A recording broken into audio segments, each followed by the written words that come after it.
some sense of the logistics, we have members who are participating via YouTube online, and they should have. They're going to register online with the link, and then they'll get emailed. We're going to have a QR code in the room, but we just wanted to manage those things separately. Okay, so next slide. So for those participating online, here's your opportunity. Scan that QR code.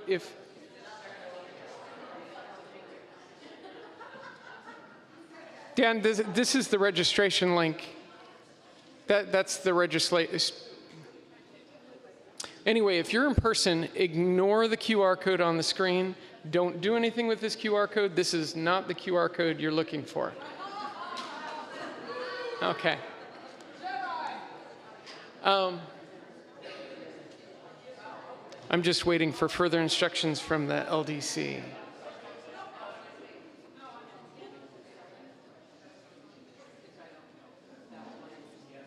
Dan, are we good? Can we keep going? Perfect. Okay, next slide.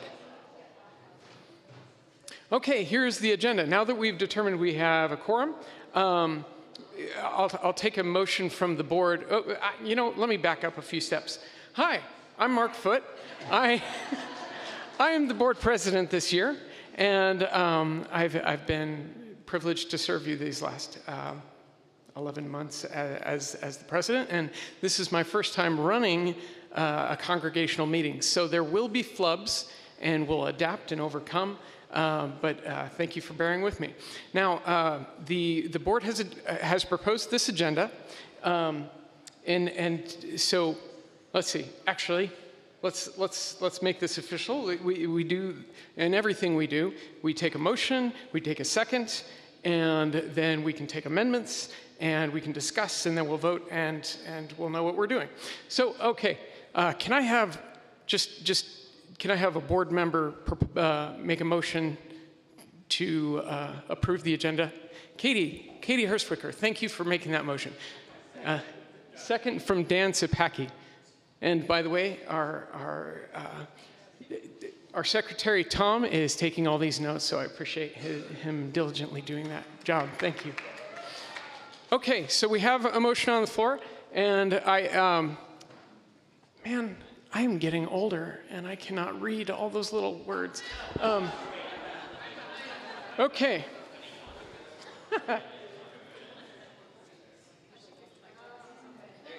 Ryan was kind enough to put the agenda. So determination of the quorum, doing the agenda, which is now. We'll do the elections, and LDC will run that part. We'll do a report of the president, that's me. Report of the minister, that's Reverend Sarah. Approval of meeting minutes from last year, new business, which includes bylaws changes proposed by the LDC, special funds charter change, and bylaws amendment, principles and sources, and then a financial report, adoption of the 2024-25 budget, election results, and results of bylaws change, charter, and budget voting. So the motion's on the floor. Deanne. Yes. Sorry, Thank you. I move that we postpone until January's congregational meeting the vote on today's agenda for a change to our bylaws regarding Article 2 and the addition of the sources and the principles. Okay, so we had a motion from Deanne to strike the bylaws amendment for the principles and sources, and it was seconded, but I missed who said it. Randall. Okay. And Tom, I have this written down. I can hand it to you. Okay, so Deanne, thank you for making the motion, and it's to revisit it at our next congregational meeting, is that correct? Correct. Okay, thank you. And I'll give you the floor to speak in favor of your motion, and then we'll take other comments. Thank you. At the request of one or more board members and with substantial discussion among the board has proposed the addition of the 7 principles and sources currently found in the UUA's Article 2 to our bylaws with one change. in an attempt to preserve those principles and sources here at VUU. While the UUA has taken 3 years of exhaustive study and discussion before taking a final vote on their Article 2, this vote has not yet happened. Their vote has not yet happened. Amending our purposes and codifying it in our bylaws deserves more time and discernment than this congregation has given it. I want to thank the board and others for the recommendation and the work they've done. I believe we should take some time over the coming months to get additional input from members about this addition. I feel it is too important to rush, and there's no pressing reason to do this today without further study. Okay. Thank you, Deanne. Okay, so we have a motion. We have the agenda as... Yep. Linda, you have a comment? So we have a motion to approve the agenda, and we have an amendment to strike the item to add the 7 principles and sources to our bylaws. So, Linda? I am against tabling this because I think all this material should have been long ago in our bylaws, and we need to move as quickly as possible to make sure that it gets there. Okay, do we have other comments? Coming over here, Evan. Your turn. Stretch. My name's Evan. So I am for the motion to postpone, especially since there is a change proposed. We talked about how a lot of us really love our principles and sources, but they've been changed. There is a change in there, which I don't even really understand what that is yet, so I don't think we should be voting on something we don't quite have all the material for. And we've got too much other business today that's really important to do this. Thank you. I will just say the same thing. There's been a change. I don't know what it is, but a couple of changes. We don't have it in front of us. We should postpone this. Definitely postpone.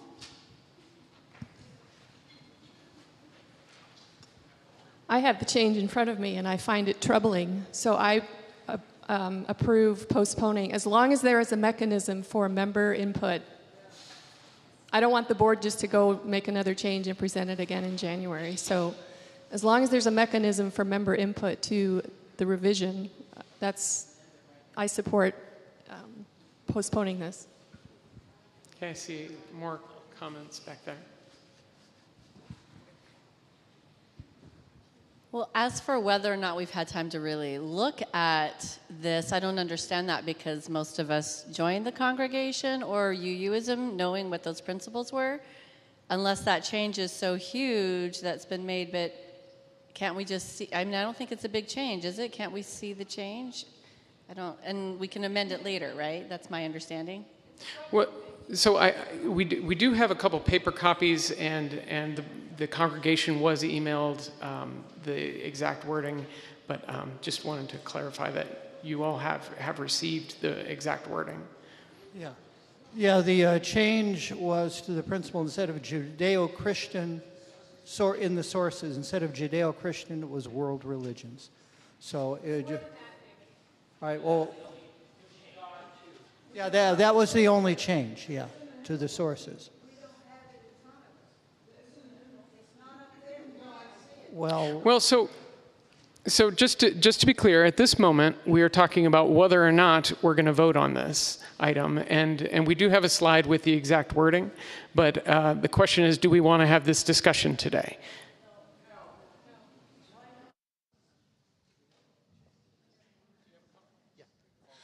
Yeah, I would also like to speak in support of deferring the vote on this, because right now I'm concerned that if we put something into the bylaws, we have a vote, whether or not we vote in favor of it or whether or not we vote opposed to it, we're making a statement that this is our consensus and our identity as a congregation. I don't think we're there right now. This is highly kind of divisive right now. People have some different things, and I think it would rob us of an opportunity perhaps to continue to have the discussions about this, which, as we've learned think in the past number of months can be a very healthy, growthful process. I don't think we lose anything by saying let's talk more and not do something that represents something that's not for all of us right now, regardless of how the vote comes out.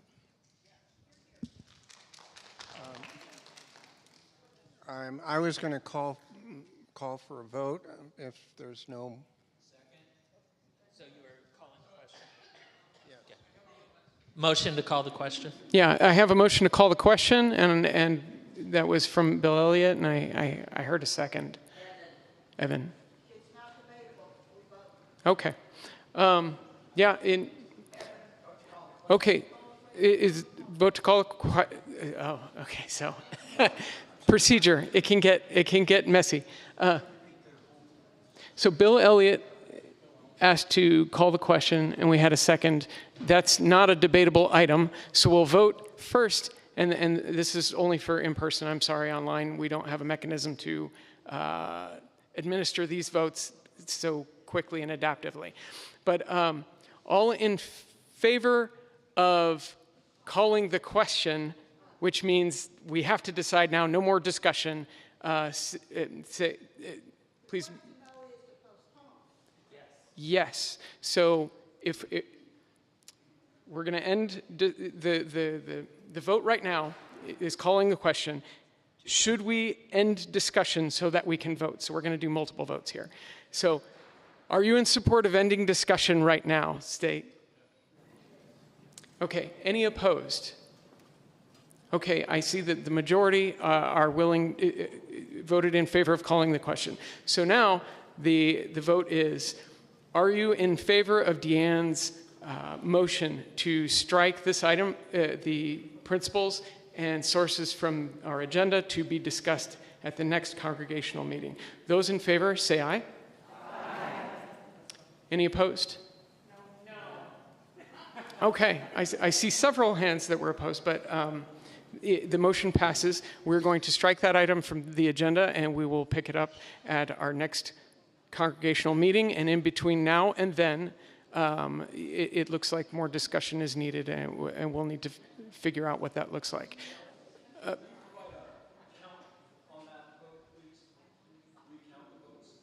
You want to? Okay, we can actually count those. All right, this will take a second.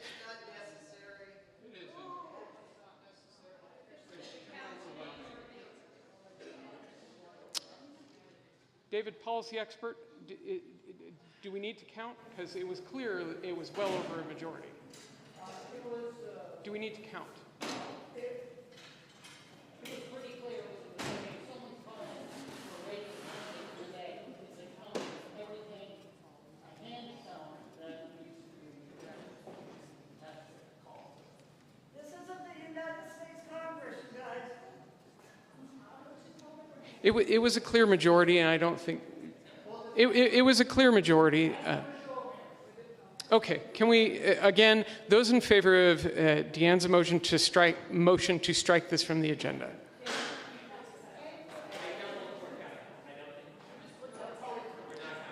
We're not counting, but you have an opportunity to look. Okay, thank you. And those who oppose the motion. Okay, thank you.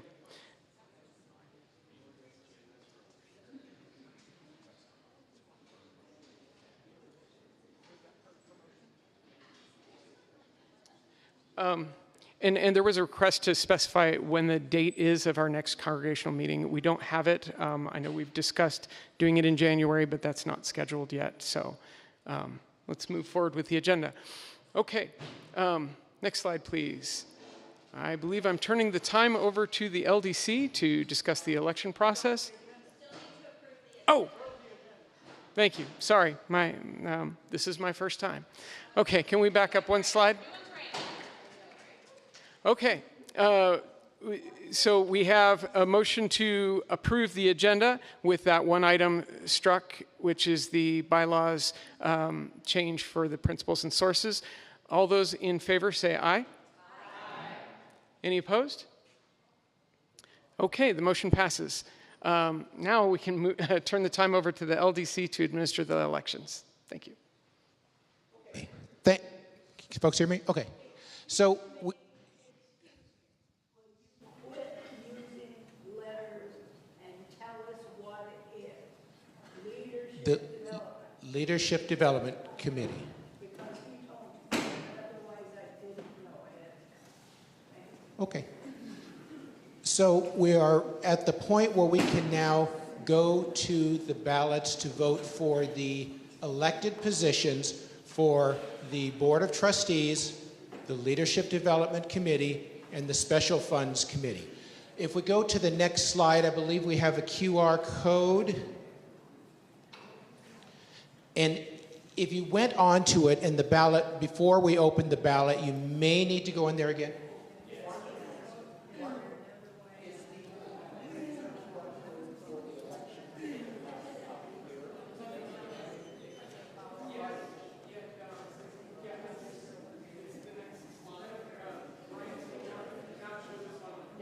That's it.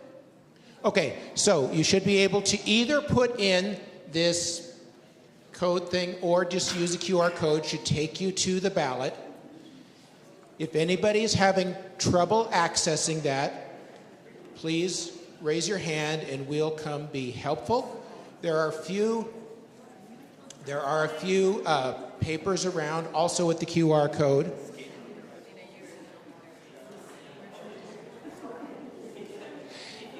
If you went in before and it said closed, you may have to refresh it and do it again.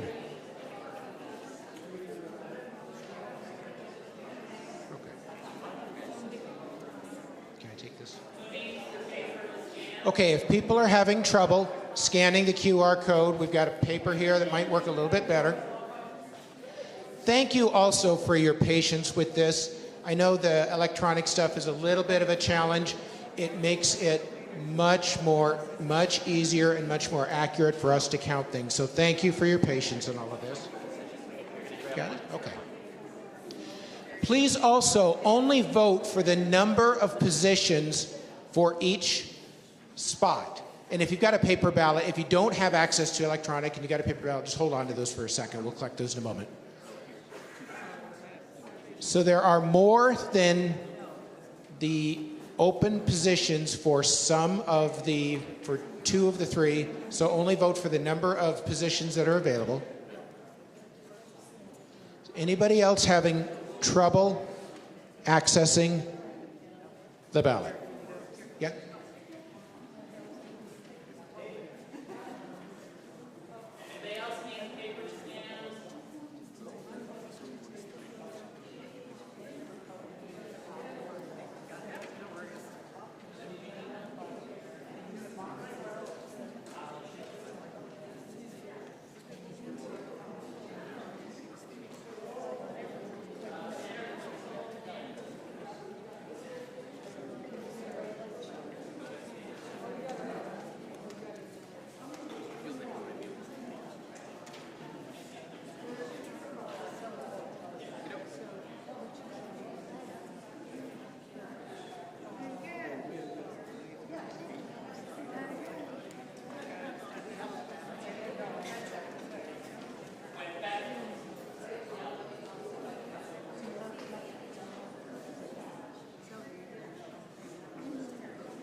Okay, what was the question?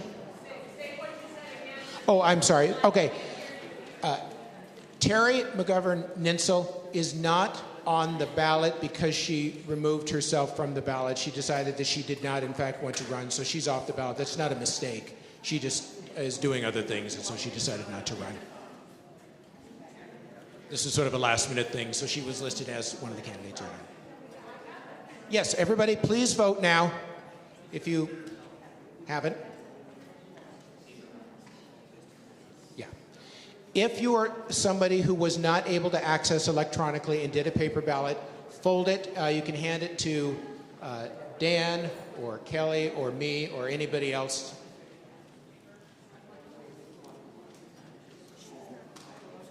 Anybody else having any issues?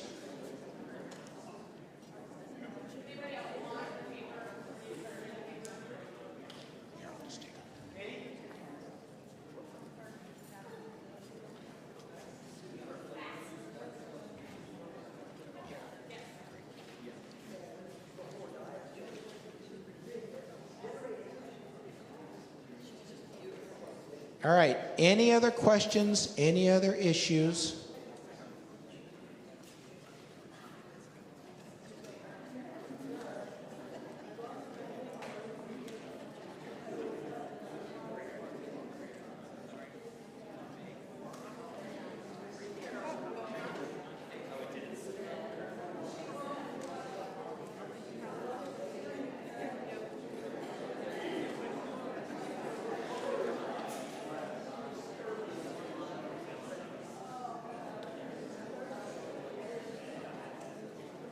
Any other questions or issues?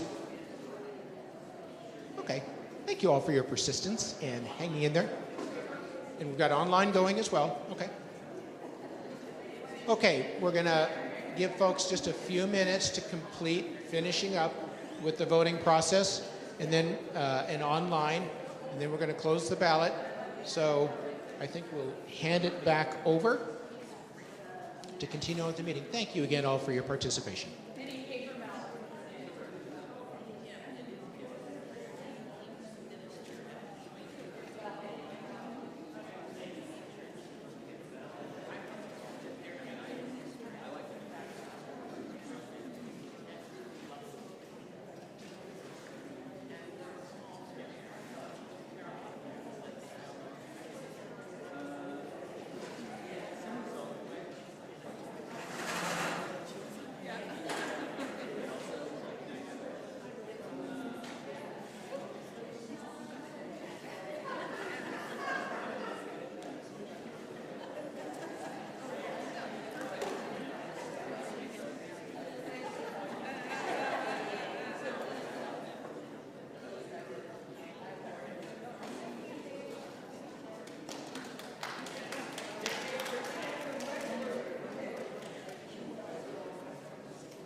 Okay. Can I have the, okay. We're gonna move forward with the election, move forward with the meeting. If anybody still has a problem voting, please contact the leadership development. Please walk up and talk to them so that they can sort out any remaining issues. Otherwise, we're gonna move forward with the meeting agenda. If we could have the next slide. Okay, the report of the president. Oh. Right. If you have not voted yet, vote immediately because they're just about to close the ballot. The online ballot is about to be closed. Okay, the QR code on the screen is a link to the congregational report that includes the board's report, all the various committees' reports. If we could get the next slide. I am not going to repeat all the things that are in there for the board or anything, but I wanted to highlight some significant items. One that I think was really beneficial for the board and for the congregation as a whole is when we were when we closed the sanctuary in January for some of these renovations that we're currently enjoying, we took the opportunity to meet in small groups so the board could hear your concerns, what's important to you, and also for you to hear each other. And I personally benefited from the sessions I was in, and I certainly found it helpful to read all the note cards that you submitted. We shared those, and those inform our work as a board. So thank you, and I think that was really insightful. Now, if you're not currently involved in it, you might not be aware, but we formed a VUU Scouts program. It's not affiliated with any national organization, but it generally seeks to do the things that you'd expect Scouts to do, like learn skills and become better people. It's been a great group to get involved in. We have 11 kids from our congregation that participate regularly, and their parents. And we went camping this year, and it was a lot of fun. And so I look forward to seeing that program grow and develop. And we do have uniforms. We're working on them, but it's a very UU thing to not have, the patches and things. Instead, we went with tie-dye. So we all made our own tie-dye uniforms. And so it's yeah, you can just imagine what a UU Scouts would look like. Okay. We did a lot of policy work and some restructuring. And so we moved the Personnel Committee and the Facilities Committee under the direction of the board and clarified updated their charters to just make it very clear what they are expected to do and how they're structured and how they make decisions. Similarly, with the Policy Committee, we updated their documentation, and we have found a chair. We've written a charter, and we found a chair for the Denominational Affairs Committee. And so I'm looking forward to a lot of work and interaction this coming year on that front. And I'm also very pleased that amongst all the other things that Joel Sanis does, he has graciously accepted an appointment to the Stewardship Committee. So we're looking forward to that. As anyone who's seen the budget knows, we need to pay a lot of attention to stewardship this year. And so... Chair of the Denominational Affairs? We have somebody in mind who's agreed, but we haven't appointed her. Oh, who is the chair for the Denominational Affairs Committee? And we have somebody that we've been talking to about it, but we haven't appointed that person yet. Great question. The Denominational Affairs Committee is... What's that?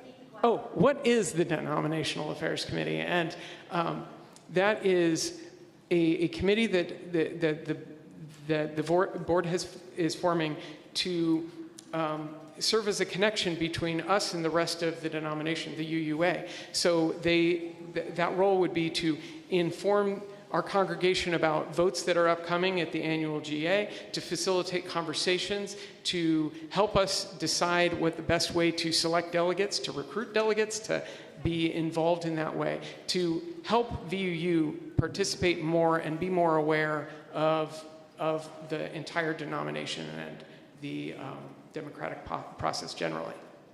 Thanks. And we will be looking for volunteers very shortly to staff that committee. I'm expecting in the happenings in a couple weeks to announce the new chair. Okay. Oh yes, and the last thing you're very aware of, the budget shortfalls. The board has been very concerned in doing what we can, trying to, in several ways, and you'll see it. I don't need to labor that point right now. Can we go to the next slide? I wanted to take this opportunity to celebrate once again the sanctuary transformation that we are now enjoying. These floors look totally different. If you remember a couple short years ago, we had a, what was it, early 80s aesthetic, I swear. But this place is transformed. But that's not just because of one individual, no. It was a 6-year process from 2018 to 2024. We raised a total of $642,000. And then that involved 140 separate households donating to that cause. We have so many members that served on the committees and subcommittees. We have, I served a short stint, but I know lots of us did, and so thank you to every single person that helped with this success. There are a number of capital improvements. This stage and accessibility with the ramp. We don't have boxes with carpet stapled to it anymore. I mean, those were handy, but it's greatly improved. And then all of our audiovisual equipment is brand new. The sanctuary just totally looks different. Our kitchen is amazing, and the flex room is so much more functional now that it's twice the size, and it can serve whatever need. And then I do think it's worth weighing on this point. The Capital Recovery Fund, so of that 642,000, 142,000 went to the Recovery Fund. That allowed us to navigate the pandemic when lots of other congregations were not able to continue operations. We maintained our staff, we maintained our presence, we maintained our community through growing and learning how to use SurveyMonkey and YouTube and Zoom. All of us got very, very good at Zoom. So it's just a moment to reflect on how far we've come in these last 6 years. So anyway, thank you.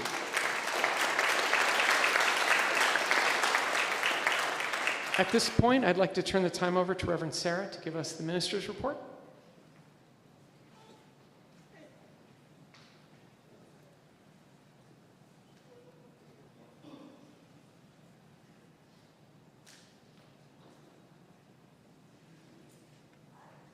I am not, check. That's fine. I can't stand over here. This is too talking head, right? So you have the QR code for the congregational annual report that has my written remarks and has remarks from pretty much every committee and program. If you have something that needed to be in there that needs to be added, just let me know. We will make sure you have access and a place to put it in there. I'm not going to say a whole lot right now because you just heard a whole sermon from me, and that feels like I said a lot of things in there that I would want to say to you now, and also I wrote a whole thing in the annual report. So I don't want to read to you what I wrote. I do want to say that this has been probably one of the most challenging years of my 10 years, nearly 10 years of ministry. My anniversary date for ordination will be this year. It has also been one of the most rewarding. I don't think I've ever seen a community of people struggle and keep working and struggle and keep working the way that this congregation has been doing. And we're not at the end. We still have many things to learn from each other and to figure out together. But I am really honored to still be working with you, to be looking into a future with you, to be planning with a new interim director, faith formation, person who we are finishing the process of hiring, and we'll have information to share with you in the near future about. The future is really bright for this congregation. I know so few other congregations that have all of the things, both financially and programmatically and spiritually, that this congregation has. And it's my honor and pleasure to keep doing this work with you, and also to be able to plan a new future, new possibilities, and keep doing the work we've been doing together. So congrats on a hard but really good year.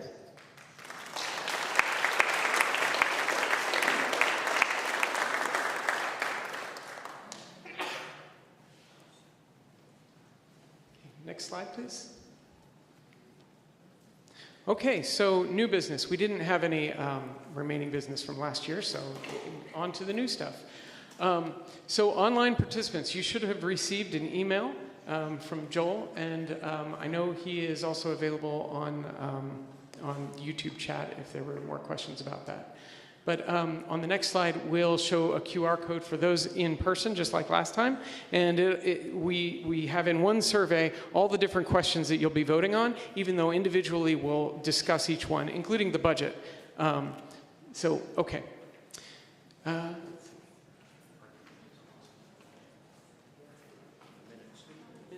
We'll have a separate slide. Yep. Okay. Yeah, let's just go to... well, everybody try to get to the survey now so that we can focus on the business at hand and you can have it in front of you as you're voting. We do have a couple paper copies of the QR code at the Leadership Development Committee desk if the QR code on screen or the email for those online participants is not working.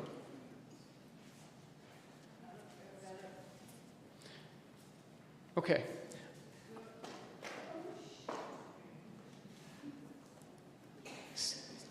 So I'll give everyone one more minute to do that, and then to keep the meeting interesting, we'll move forward. And if you're individually having a problem, I'll ask you to get the QR code at the Leadership Development Committee desk.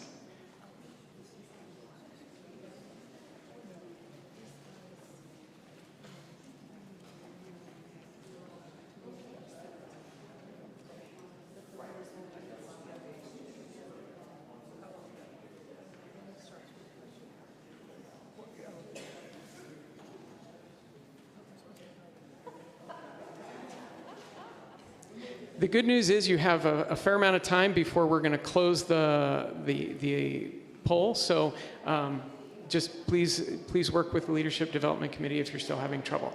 But let's go on to the next slide. Okay, I expect no one here to be able to read that, but this is verbatim the meeting minutes from last year. Tom, did you have a piece to say on this item, or? Okay. You all received in the happenings a link to this, but this is the meeting minutes from last time, so we're voting on that. Let's go to the next slide. Yeah, it was a lot of minutes, so there's the second half of them. Let's go to the next slide. Okay, charter amendment for Special Funds Committee. This, oh, sorry, actually, can we back up 2 slides? Just to make sure that we have to follow all the voting procedure, even though we're doing this via SurveyMonkey. I need a board member to ask for this to be, make a motion to approve these minutes from last year. Thank you. Do I have a second? Okay, so we have Mary Wolf Francis moving to approve the minutes and Katie seconding. And then please vote on SurveyMonkey when you get the chance. And then let's move to the next item. So please move. Okay. So similarly, with the charter amendment for the Special Funds Committee, you all would have received this exact text, but I included it here. can we move the next slide? I want to say there's 2 or 3 slides. Yep. Okay. So I don't expect anyone to be able to read this in a timely manner, but you did receive the copy of this. Back up 1 slide. Wait, a couple. Okay. So we're also voting on the Special Funds Committee charter. So I will take a motion. Debbie?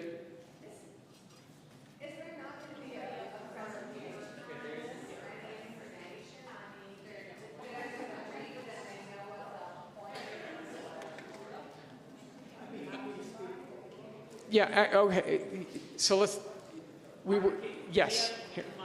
Can we run the mic still so people can hear comments and questions? Okay, but let's, okay, so at this moment, let me take a motion to, for this charter amendment, and then we'll take a second, and then we'll open it for discussion, and then we'll move forward after that. I guess, did anybody want to make a comment on the meeting minutes from last time? Because, sorry, I know I'm jumping around. Okay. Do I have a motion? I move that we approve the proposed changes to the Special Funds Committee charter as presented. So, I move that we approve the proposed changes to the Special Funds Committee charter as presented. okay, we have a motion to, for the proposed Special Funds Charter change. And second? Oh, I saw Ann actually, so Ann is the second on that one. Do we have any comments? So first, I'll take a comment in favor of, and that would be, Rick, would you like to speak in favor of these? And then we'll take other comments.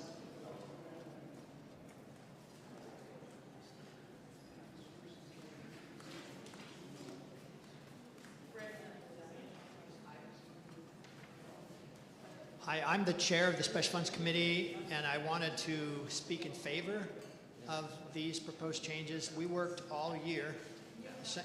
We worked essentially all year to make it easier to understand the charter of our committee. And we've had financial challenges this year, and this is the very first year that ever since our Special Funds Endowment Fund was created that we used what's called the 5% of principal exception given in our charter, which means under dire circumstances, we can dig into the principal. That means the amount that was donated, not the earnings that we've made over the years in the stock market or whatever, but we can dig into the principal of the fund, which is the very first time we've ever done that. The fund principal is currently about $553,000, and our current charter says that we can give under special circumstances, emergency kind of circumstances, we can give the board and the congregation 5% of that for any purpose. Any purpose means that we can use it to help pay down our deficit, the proposed deficit for this coming year. So we've chosen to do that. But anything beyond that requires a change to the charter. And there's been discussions about maybe paying down some of the mortgage balance, paying for solar installation on the campus here. And all those things would require another change to the charter to do because it's beyond this 5% exception that we can give out. Normally, year to year, we give out up to 4% of the total fund, which is currently about $850,000. We can give up to 4% in grants for small projects, and we've been happy to do that, and many of you have participated in our small grant program, and we continue to encourage grant applications. But beyond that, if you wanted to do something else, it requires a change to the charter. And so what we've done is we proposed formalizing what was never formalized before, what we can do with what's not considered the principal. What can we do with the earnings, with those gains that we've had in the stock market? We currently have $330,000 in gains over the years that our charters never allowed us to touch except to give out these small grants every year. Not that we want to give out $330,000, but if there's something that's really super important, an emergency, if we want to pay down the mortgage principal, for example, if we want to install solar, we have to give out more than just our 4%, and we'd love to be able to make that possible by changing our charter so that we don't have to change it every year to do that. So these changes that you see, and I know you can't read them here, but they've been carefully thought out, approved unanimously by the Special Funds Committee and by the board. And the whole idea is to state what is principal. That's clear, what people have given over the years, about $550,000, but then define what's called earnings.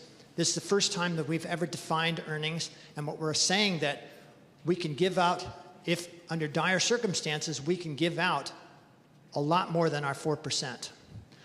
However, make no mistake, the Special Funds Committee is against giving out more than 4% except under dire circumstances.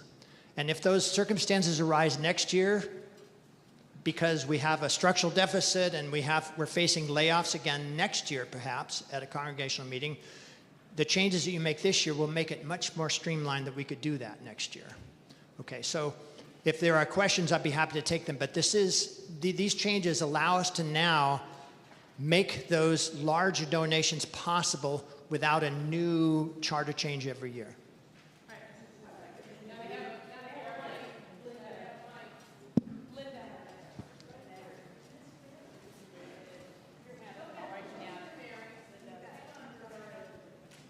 This is a detail, but I'm looking at Roman numeral 6, committee officers, and shouldn't it say financial analyst there instead of both treasurer and financial secretary? Right, but I want to give him a chance.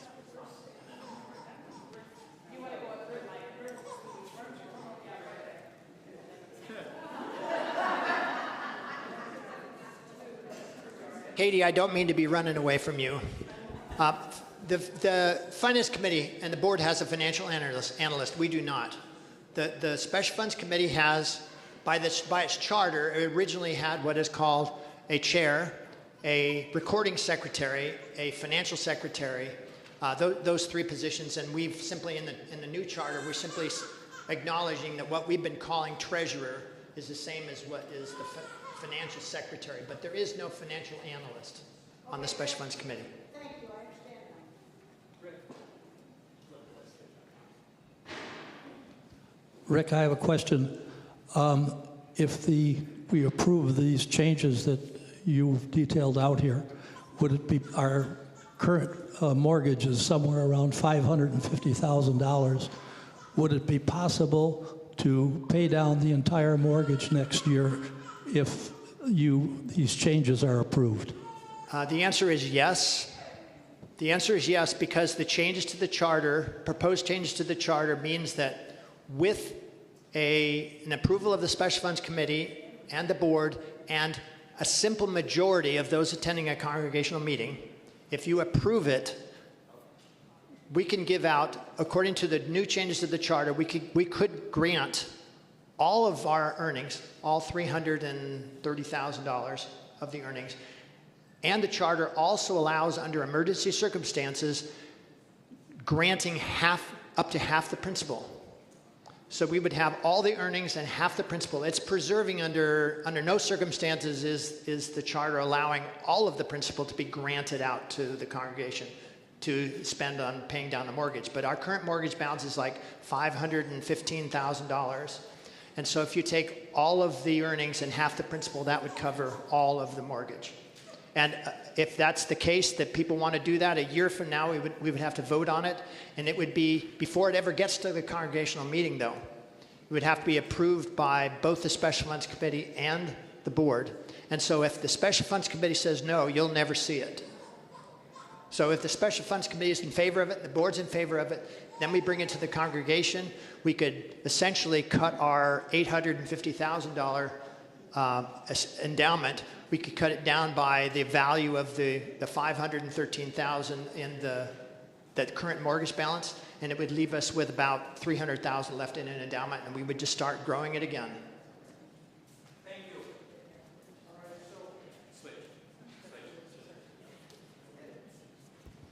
So the big change after reading this charter is, in the past you had those little 4% grants, occasionally a 5%, and that was it, unless we wanted to borrow up to half, and we had to pay it back. The new language consistently says grants and loans.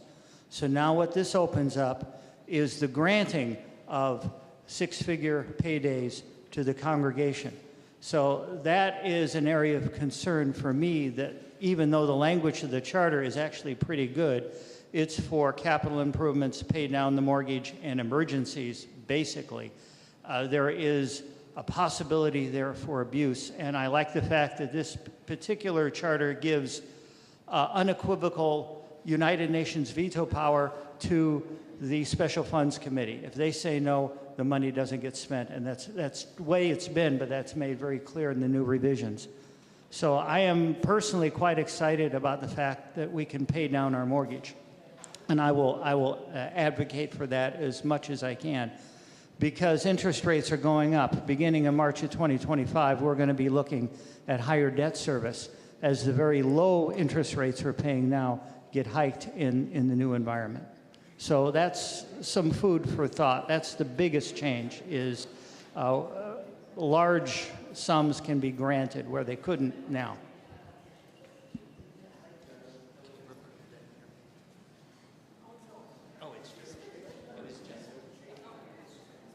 Am I supposed to talk now? Oh, I was going to suggest that you read the red sentence at the end of the change that you're making there, which you basically just described in language, but I don't know if people can read it. So I thought that's what you just paraphrased for us, I believe. But there are a lot of red changes. I meant the bottoms, the last sentence, the exceptional loan or grant of earnings. I can read it because I'm in the front row, but I thought that might be helpful. And if you're, while you're at it, you could correct principal. It's P-L-E, not P-A-L.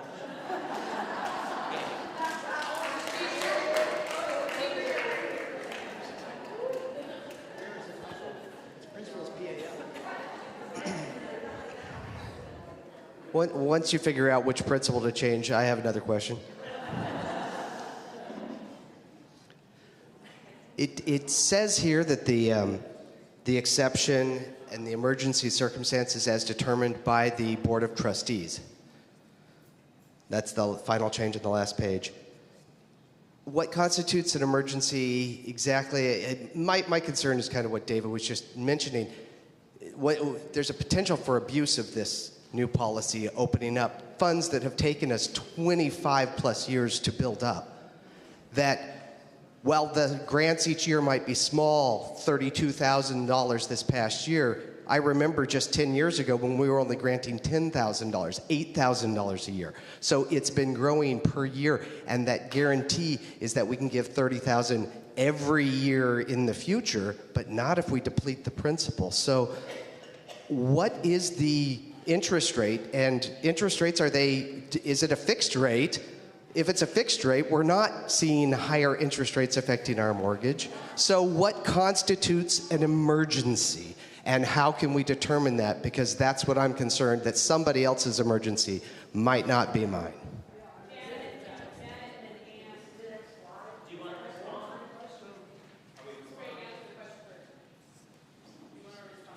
Well, the board, it says that the emergency is sort of put forward by the board. They're the ones that would be asking special funds for special consideration.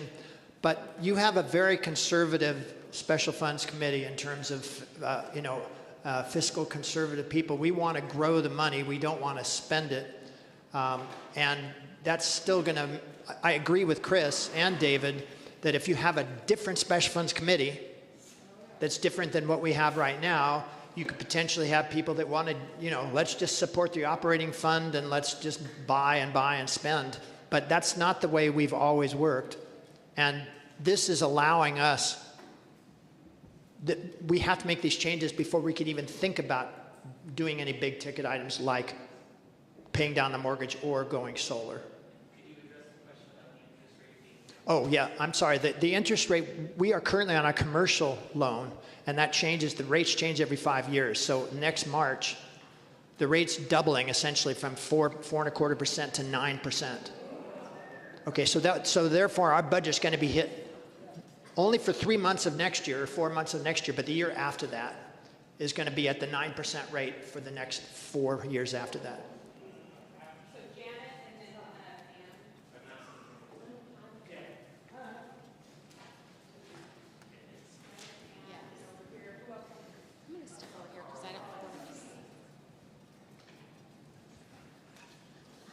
Hi, everybody.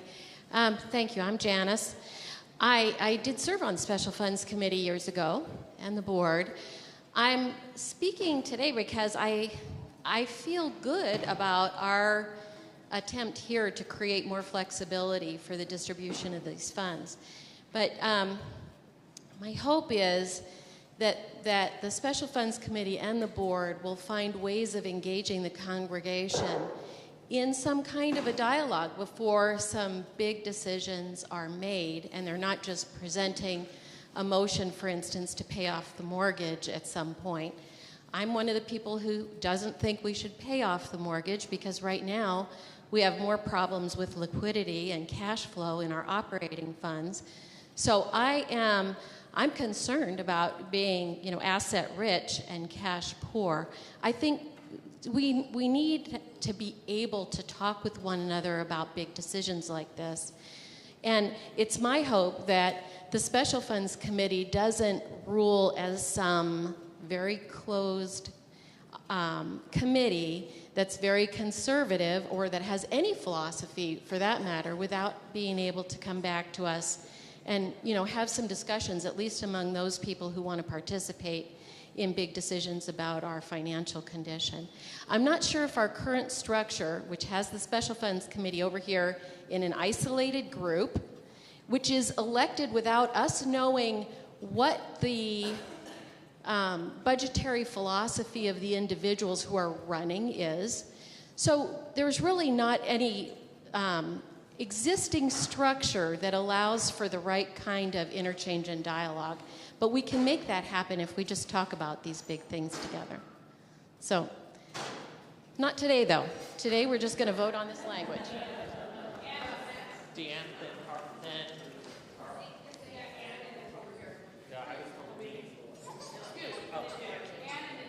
Hi, yeah. Thanks for those comments. Whoever that was, still Janice. I'm on the Special Funds Committee. We're in a financial crisis right now. Right now, folks, we are in a financial crisis. Okay, we really are. What we're trying to do is figure out how to use the endowment fund in the best possible way to get us through this financial crisis and into a sustainable situation afterwards. So that's what these changes are, almost entirely clarifications of and making the ability, if approved by the Special Funds Committee, and we're elected, if approved by the board, and they're elected, and if approved by you, all right, to make bigger grants or loans when it's needed. So this is not some group that's going to go running off and do something stupid. But when we're in a financial crisis, we really need to be able to use the endowment fund in the best possible way. The best possible way. We don't use the endowment fund just to prop up the operating account. And that's because that's not one of the proposed uses. But anyway, that's what this is about. It's not some effort to take things over for a small group to try to make a bunch of decisions. The board, special funds, and you, all right, get to decide whether we do these things.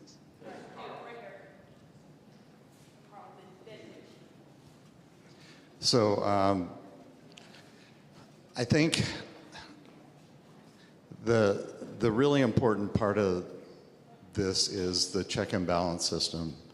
And the check and balance system is that ultimately the entire congregation votes on this, regardless of whether we get a bunch of Napoleons on the Special Funds Committee or the board that all agree. Eventually it's going to come to the congregation, and I trust the community, at whatever time it is, will, do their due diligence to be able to do this. or to vote it up or down. The other thing is, just as a point of context,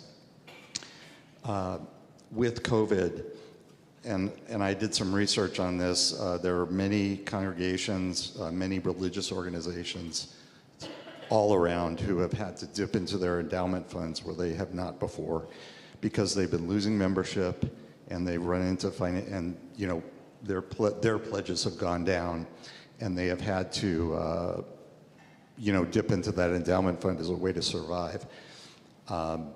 So I think this is bringing us up to date. It's being proactive, and it's a very positive thing for us to do and healthy thing.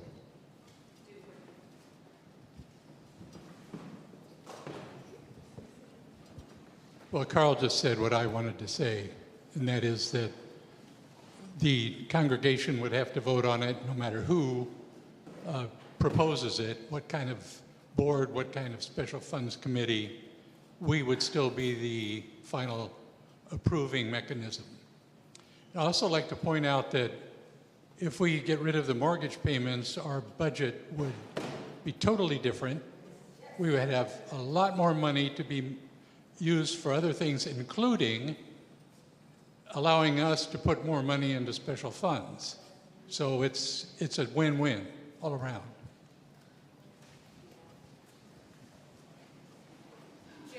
Exactly what Carl said. I want to thank the Special Funds Committee for bringing this to us, because this is proactive. We were talking about having to bring a change to the charter and a vote to, you know, move some money to pay off the mortgage or something to get us out of the hole we were in. So I really appreciate this. And just a point of clarification, our interest rate will go up in March to the Wall Street Journal prime rate +1. It is now at 8.5%. It's been there for a year. If it doesn't change, we'll be paying 9.5%. We are talking to the bank, though. This is a really good loan for them. They don't want us to pay it off, so we're going to be working on negotiating that.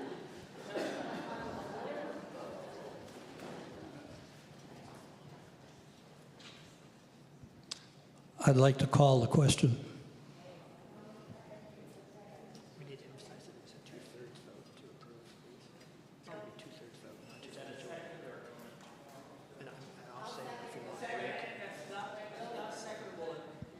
What has, it has special funds. We have a what has been the growth? Wait, Bill, we already have a motion to call the question, so that's going to end discussion and comments if this passes. So that closes. Could we just have some information about how the growth of special funds? We can vote down the call for the question if we want to continue discussion, but at this point, we're going to vote on ending discussion. So, and that's going to be for a raise of hands. So, all in favor of voting to end discussion, raise your hand at this time. Any opposed? Okay, it passed. So we're ending discussion at this point. Now, just to reiterate, the Special Funds Committee charter needs to be passed by a 2/3 vote. So it needs to be an overwhelming majority of those who vote in order to pass. But at this point, we're going to move to the next discussion item. Right? Yes, please vote now. Yeah, don't submit until you voted on all the questions, but yes, go ahead and vote now. Okay, next one. Okay, this is the voting detail. Oh, this is the Leadership Development Committee's item. So I'll take a motion to this. All right. So I have a motion from Dan Schulte for the bylaw amendment voting details. And do I have a second? Yeah. Mary Wolf. Well, we already called the question. We already did, and we voted to move forward, so the calling the question passed.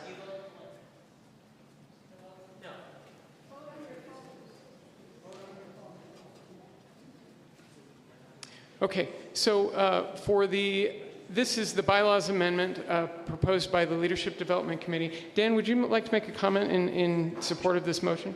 Yes, I would. I think this is kind of just technical. So this applies only to folks who cannot participate in the meetings either in person or electronically. It's strictly for absentee. It simply allows us to collect absentee votes via electronic rather than having to do paper and pencil with people mailing in ballots, which seems a little bit sort of antiquated, and it's really kind of complicated to do that. We can still verify people are qualified to vote who are trying to vote via absentee. It just makes it a little bit easier for us to do it via an electronic medium, getting them connected to a ballot that is held separate from the ballot that we vote for, or that we would use here, but can do it through electronic communication rather than having to do it literally on paper. Okay, Dan, thank you. Are there any comments related to this item? If not, oh, sorry, I just didn't see. Let's get your microphone.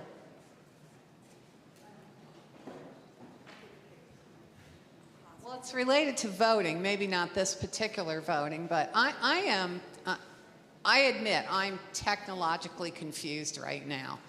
So I have a screen that shows me a whole bunch of votes. I am waiting till the end where I voted on everything before I submit, right? Yes. Okay, thank you for indulging that question. I appreciate the question.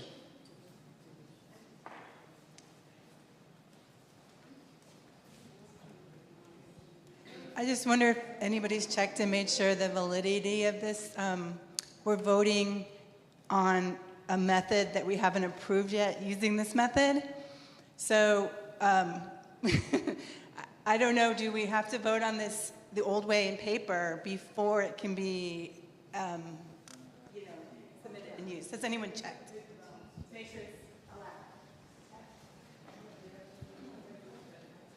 allowed. I can answer. This only has to do with absentee ballots.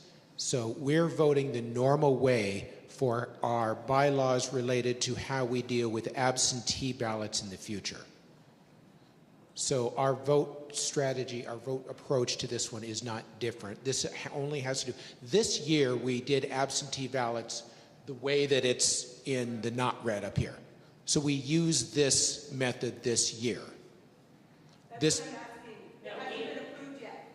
no, it hasn't been approved yet. And we use, no, we use the old method this year.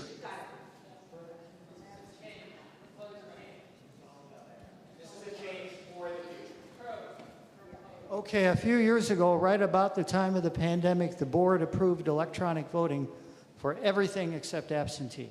Not the board, but the congregation. So that's why we're voting electronic today, except for absentee ballots. And there were 5 of them, and they were all sent in envelopes. Does that make sense? Okay. Okay, any further discussion on this item? Well, I think being that there are no more comments, we can just move forward. Oh, okay. We call the question. All in favor? So we got, I saw Rick second. So, all in favor of ending discussion and voting now? Okay, any opposed? Okay, we're moving on to the next item. Please vote on your poll right now. And let's see, this is the, Ryan, can we get the next slide? Okay, we voted to strike this item from the agenda, so please move forward. Please move, next slide.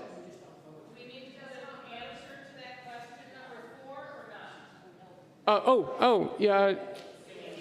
It's not required. Just skip it. We'll disregard any votes that we receive on that item. It's effectively an invalid vote.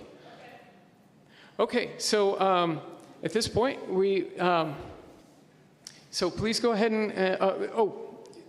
Yeah, that's right. We have one last item to vote on, and that is the budget. So I wanted to give you some key points. So after our rather difficult congregational conversation about a month and a half ago, we had 39 households that either submitted a new pledge or increased their pledge. So thank you.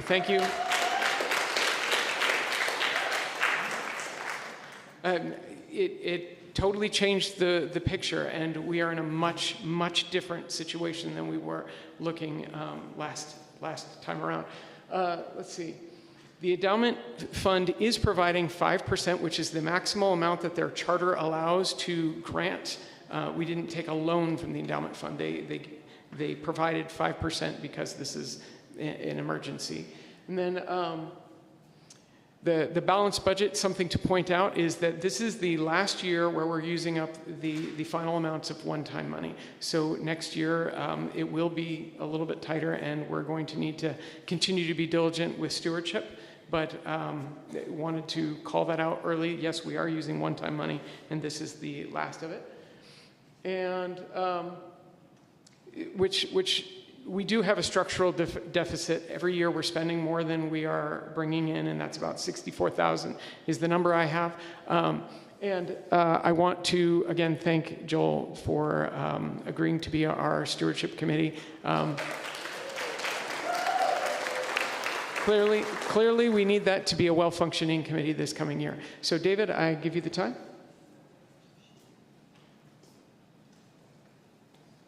Hello, I am David Shea, Chair of Finance.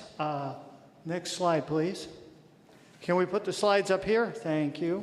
So first, we'll talk about what we've done this year through end-of-year estimates. Income is a little bit below the budget, and a lot of that's due to a shortfall in rentals.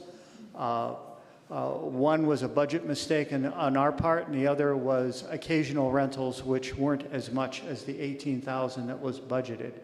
Expenses are a little higher, and that's because we replaced either 2 or 3 AC units this year, and we also have some unexpected end-of-year expenses, $8,400 for termites, another tech grant, some more money for Reverend Sam, and a couple other things that skip my mind at the moment. But for the most part, we all did a good job of holding expenses in line this year. Who remembers this bottom line back in May? That was over $50,000. Now, because of all of the cash we received in May, and that's over a $70,000 month, which is very unusual, very unusually high. Because of that, and I think people were catching up. Now the expected end-of-year deficit is down to about $18,000. That's helpful because our savings are at such a low level. That deficit carries forward and adds to our budget deficit for next year. So the fact that that's been reduced has helped us, so thank you. Next slide. Okay, so the red number in the bottom right-hand corner, when I first started working this at the end of April, that was around $250,000. Whoa is right. So as you can see, a lot of work has been done on this. So the pledge line is up. It was, in May 5th, that was $290,000. So lots of people, and that number is discounted 2%. Because when we come up with final numbers, we typically discount them some because shit happens in our lives, right? Year to year. So hopefully it won't happen to me, but it will happen to a couple of us. So that's $400,000 in pledges in hand. Named contributions comes from folks who didn't pledge but are still paying. So that number of $71,000 was done as a result of an exhaustive check of individuals and what they're doing. So thank you, Deanne, for doing that work, not once, but several times as the numbers kept coming in. And our methodology there was if you pledged last year but not this year, we'll discount you 5%. If you haven't pledged in 2 or more years and you're still paying, we discount that by 25%. So it's not too late. If you're paying and you want credit for pledging, just let one of us know or fill it out online.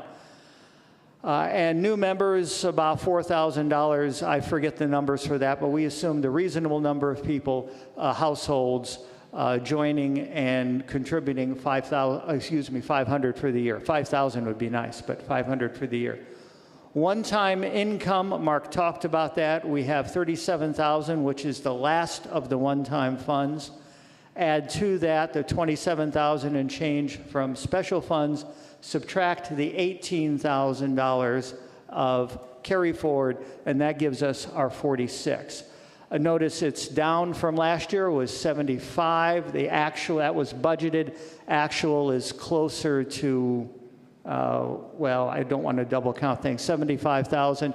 The year before that, it was 125,000. So we are gradually reducing our dependence on one-time money, which is good. And rental income assumes 15,000 in occasional renters and some increase from our Montessori school. Miscellaneous, most of that is the fund drive. So that gives us our total bottom line, 661, 973 in income we believe we're going to get in the next year. Okay, next slide.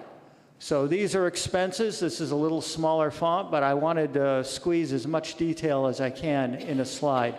For those of you who are interested, there was an email sent out on Friday sending a link to the full online spreadsheet. How many people saw that link either in the happenings or good.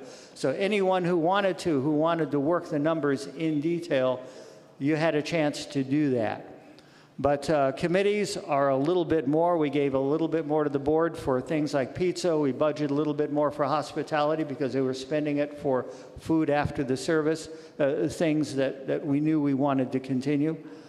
Worship lost some funds for special music. Music lost some money too. You can compare year-over-year budget. Let's see, health insurance costs are up because they're higher.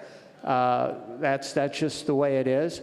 Payroll and payroll expenses went down, and we'll go over that detail in a little bit. We were able to restore most of the positions, but not all of them.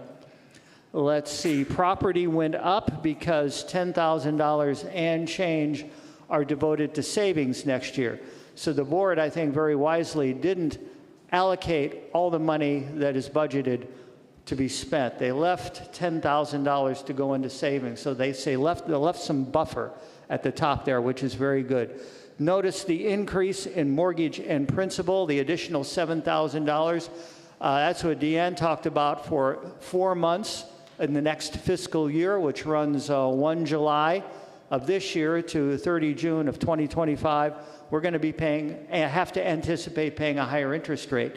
And in the year after that, that's going to go up even more. So you're talking $65,000, $70,000 in the future for mortgage and principal at the current level of debt that we have, which is about a little north of $500,000. All right. Yes. Social action was also cut, yes. I'm going to talk about cuts on the next page. Yes, but yes, there are a number of cuts that were included inevitably. Next slide, please. So here are the cuts. We reduced pay for the maintenance tech. The faith formation assistant got cut. There were no cost of living, no raises for anyone. UUA dues was dropped from $10,000 to $1,000. It was also cut last year. Several committees, Eastview, LDC, and Communications, saw some cuts, but they weren't anywhere near as drastic, which at one point all the committees were cut. Worship was cut to 0. Special music was cut to 0. Social action was cut to 0. This is our donations to UU Jazz and VIP. We're members of both those communities, and we pay to support those communities. That's not in this budget. And some monies were cut from environmental justice and the garden. This is a total of $76,000 in cuts. So remember that number as we move on to the next slide. So the one-time money is gone as of next year. There is no more.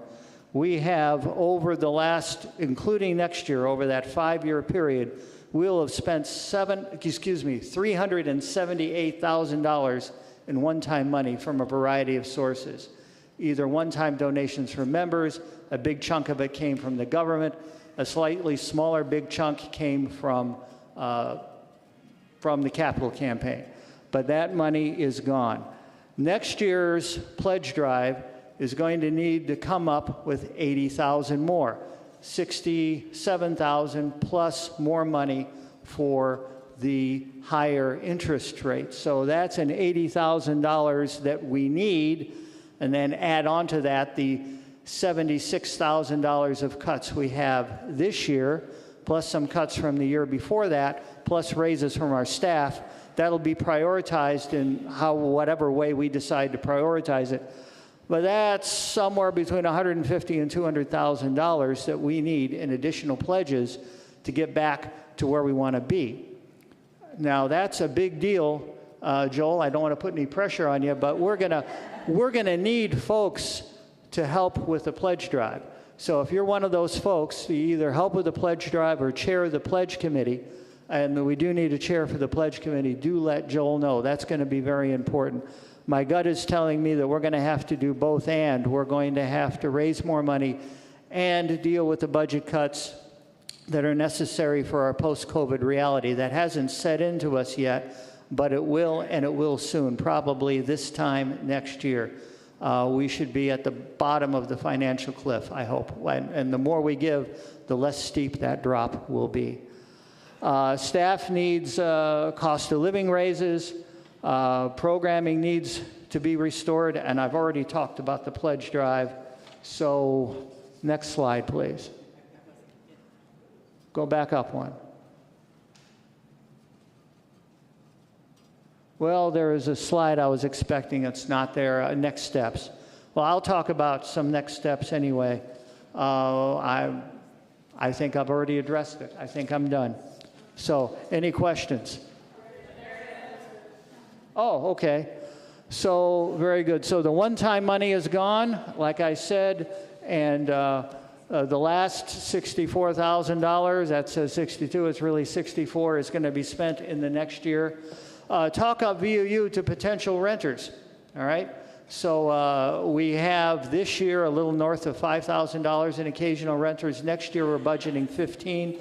The reason we did that is that our staff has been working very hard, especially Reverend Sarah and our administrator Todd, into getting this place advertised for renters. We've made a serious, We've made a serious capital investment in this sanctuary.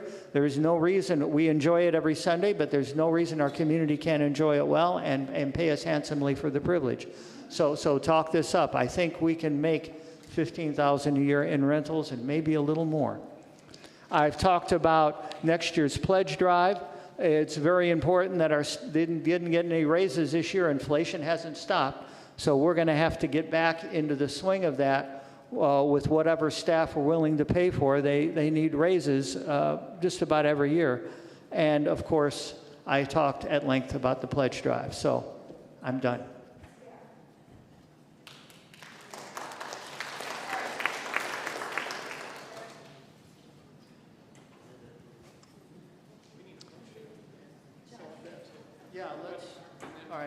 All right, why don't you? Okay, so we need a motion to approve the budget, a second, and then we'll open it up for discussion.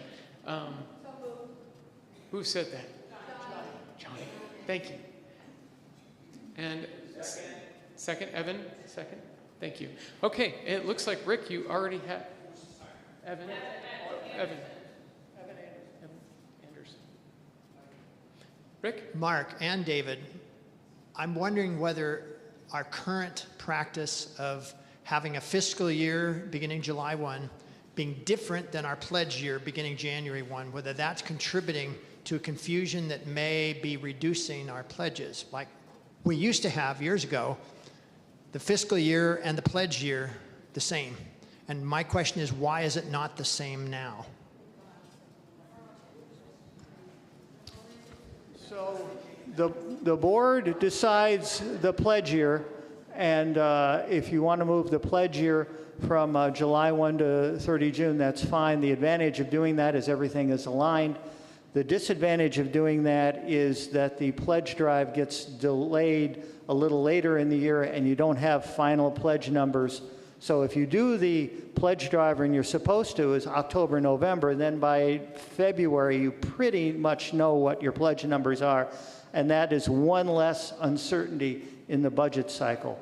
The operational year or the fiscal year is set in Article 4 of the bylaws, and the reason that begins in the middle of the year is you want to align your terms and your fiscal year and your program year all together. So our program year usually begins in August and winds down about now. So that's why the fiscal year is the way it is. That's why our people serve the way it is. And the reason that the pledge year was shifted is we thought people would be more generous in December. I don't know how much that has or hasn't helped us, but those are some of the historical reasons why things are the way they are.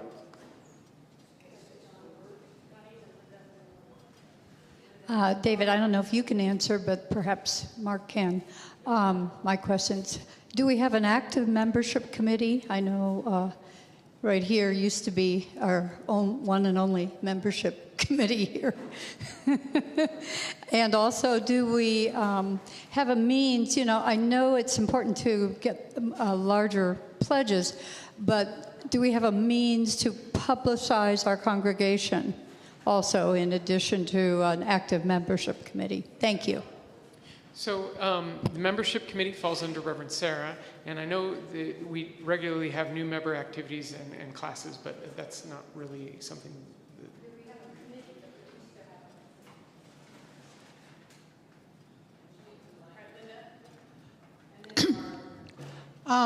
I'm interested on the UUA line item, what is the plan for the board to notify the UUA of this essentially drop of our UUA payments? And the choices would be, number one, just stop sending money and let them figure it out. Number two, to say, sorry guys, but we don't have any money to send you. Or to three, essentially do what I wish they would have done a long time ago, which is to say, we have a number of people in this congregation who disagree with the changes of the UUA, and because of that, we're not sending you hardly any money. But I at least want to know what the board plans to do about notifying the UUA.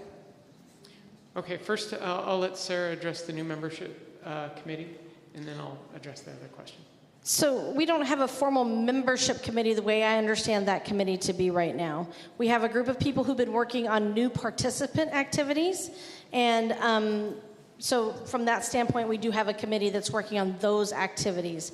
I understand a membership committee to do a broader range of activities than just working with new participants, and I hope that that will be something that we can begin to work on in the next year. There was a second part of that question, too.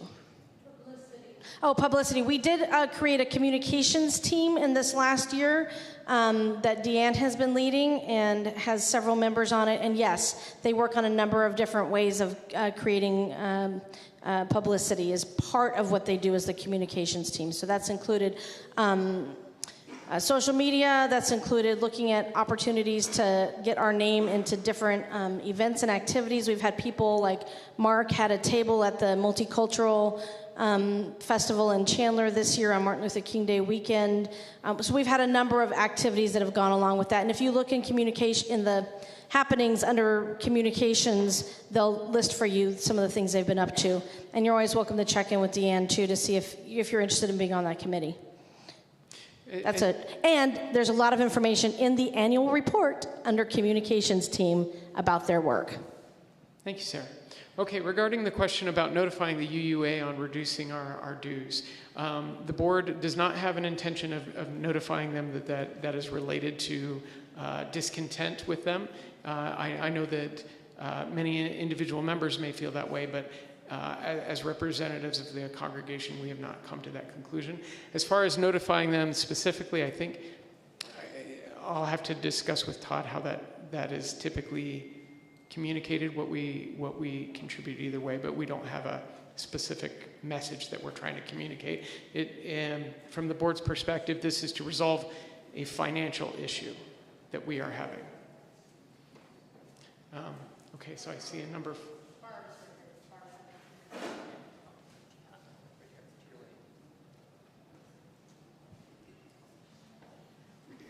Hello, friends. I'm standing to speak to the lack of money in the proposed budget to pay for social action, particularly VUU's Valley Interfaith Project membership dues. It's not a donation, it's dues. Standing with me here and virtually are members of the VUU VIP core team, Nancy Wittenberg, Bill Elliott, Linda Stenholm, Mark Beeler. Online we have Nancy Eagley, Kathy and David Melamed, and Amanda Schneider, all part of the core team.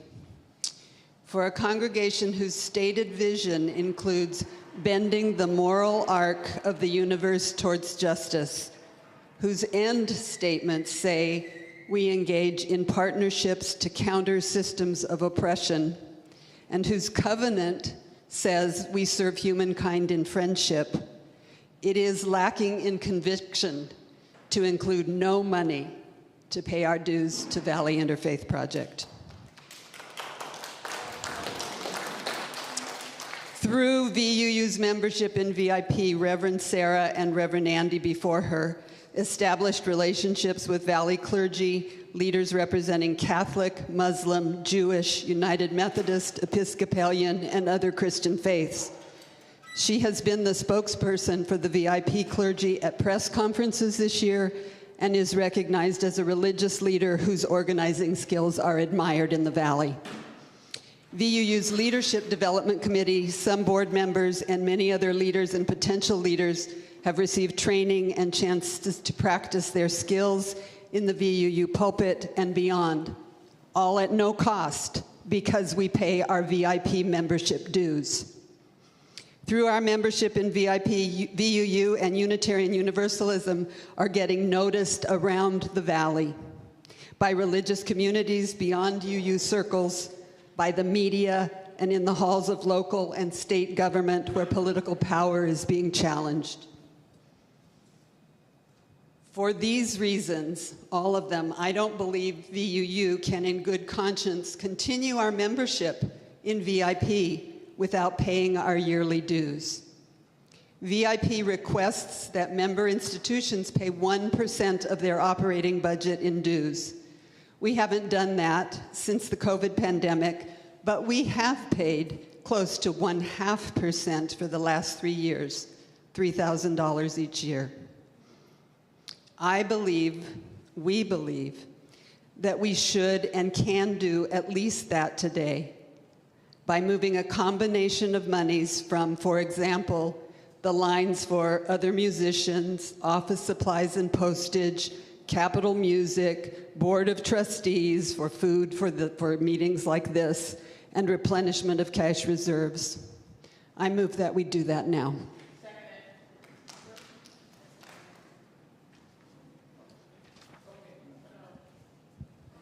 I heard a motion and a second, but we need to make sure that we have a workable, balanced plan. So do you have amounts of where you would want to move it? Because if we approve this, we don't have we have a budget, we have a mandate.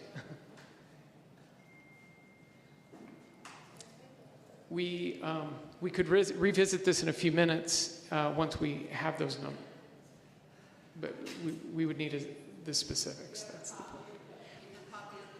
We do. Okay, thank you.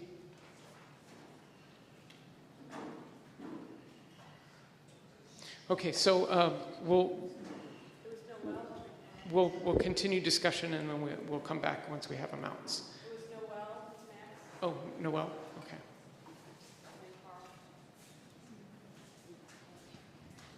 Mine's two parts. The first part is a I hope I'm not the only one with this question.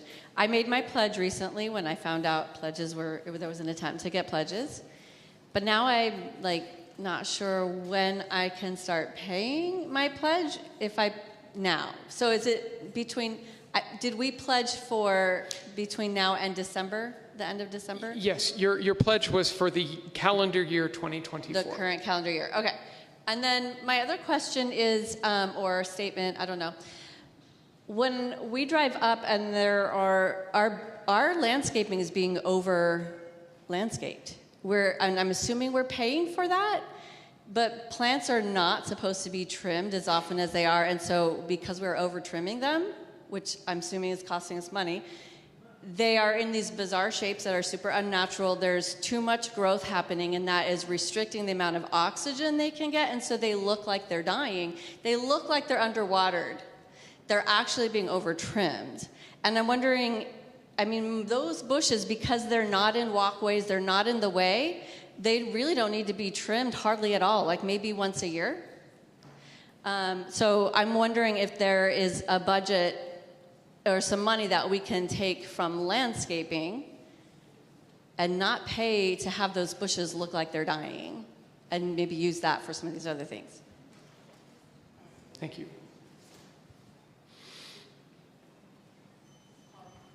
I just had a question to clarify. So in the bylaws, we cannot vote without the budget being balanced. Is that correct? Or could we vote with a deficit?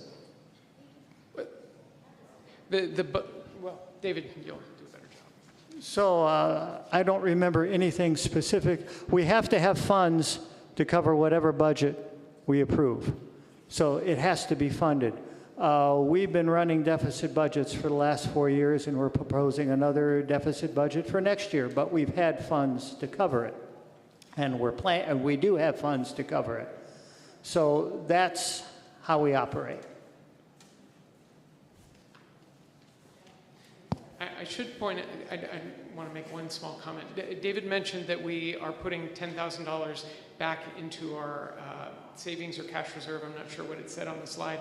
It used to be $60,000, but over the course of this past year and the previous year, we've been transferring money out of our savings to keep current with all of the bills, payroll and everything else. And so right now, I think it's at $15,000, and so we're trying to get it back up to $25,000 because unexpected things happen all the time, and we want to be able to make payroll and pay the mortgage and things like that.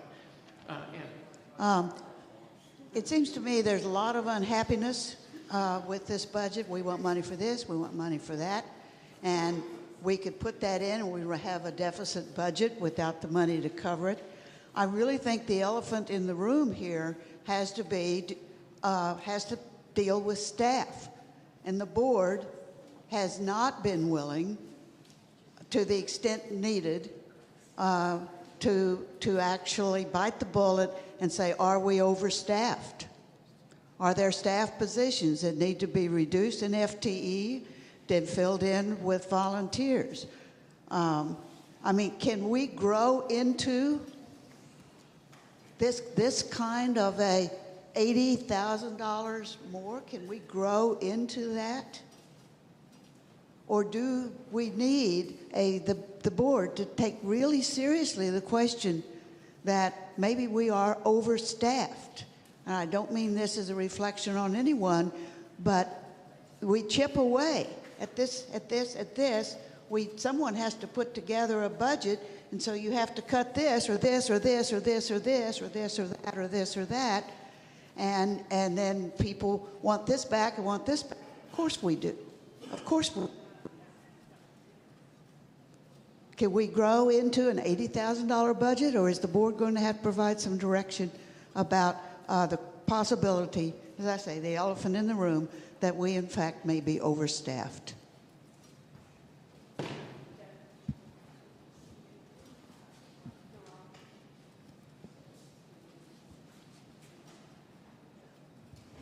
I would hope if that would be looked at by the board, that we would get an opportunity to weigh in as congregation. Personally, I would rather chip away at this and that than lose our staff.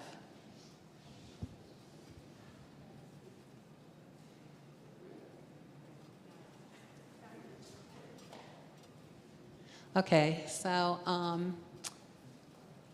I'm feeling a little bit sad right now because we're talking about what I think is the most important issue at this entire meeting. And we saved it to the end when we're tired and we all wish we were home. And I keep watching people walk out the door, and I just want to express that I find that disheartening.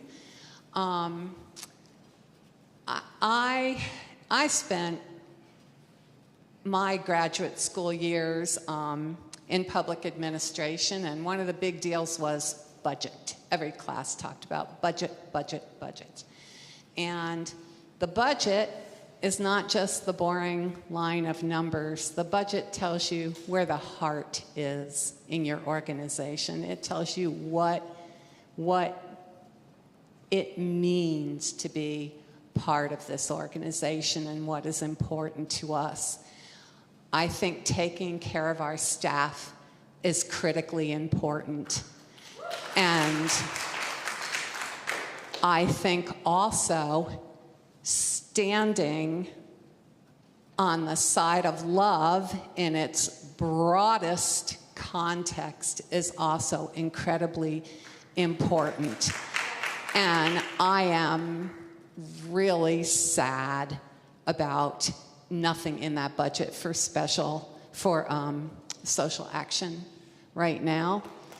I am also concerned from the standpoint of my educational training or my work experience that I think a lot of this budget, I think portions of this budget are based on a hope and a prayer rather on what we really have. I spent a lot of time going through line by line, and I don't know how you ever come up with a good estimate of who's still paying a pledge but didn't pledge. It concerns me that Noelle asked about when am I paying my pledge for, and the answer was this year, but the answer wasn't this year from January of this year. Like if you're starting to pay your pledge right now in May, guess what? You owe 4 other months. And that, I agree with Rick that that's very unclear. So I guess my bottom line here is I personally don't find this budget satisfactory, and that doesn't take away from my deep respect and understanding of the hours that have gone into compiling these numbers and getting it to the point we are. But it is not acceptable that it has nothing for social action. It is not acceptable that it still has a structural deficit, and it just doesn't personally work for me.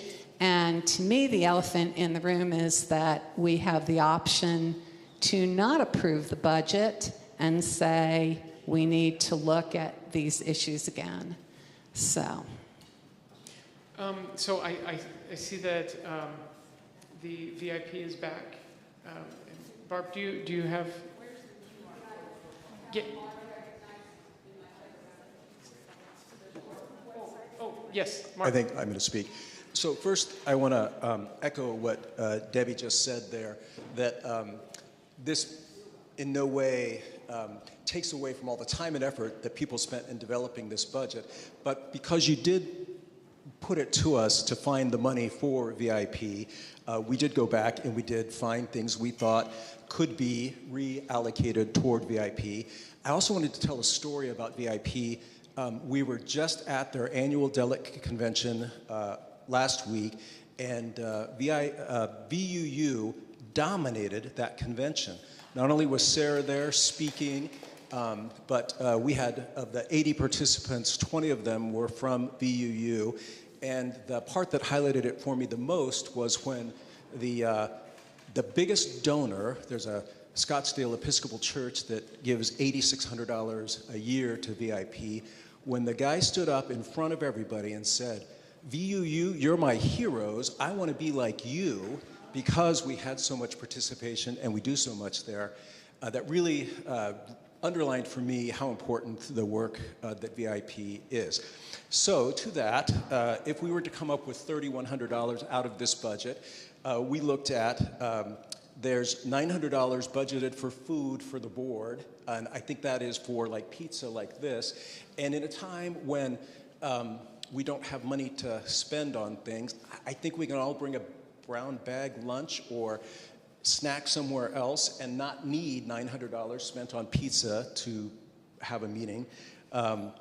There was, and I will say that last year $200 was budgeted for that, and this year it's $900, and I think it can be zero, and that money can go to VIP. Last year, for other musicians, we budgeted $0. This year we're doing $2,000. That money could go to VIP, and we've also then picked out of office supplies. It went from $0 last year to $2,200 this year. And if it went to $2,000 instead, that would be $200 left over, and that would give $3,100 to meet our commitment to VIP. Now, again, as Debbie said, I don't want this to be that any choices that were made by other people, there aren't priorities, they aren't important, but since you asked us to find it, that's where we found it.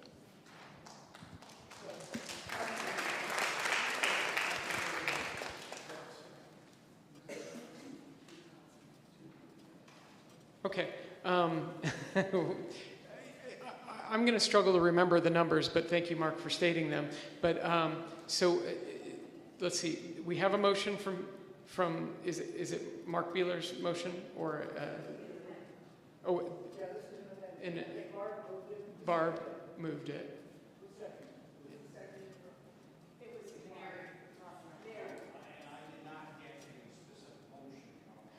Well, that's why we're trying to clarify right now. Okay. So do we want it to be Barb's motion or Mark's motion? It just needs to have a name attached to it. Barb. Okay. So for the record, we have Barb's motion. Tom, did you get the amounts?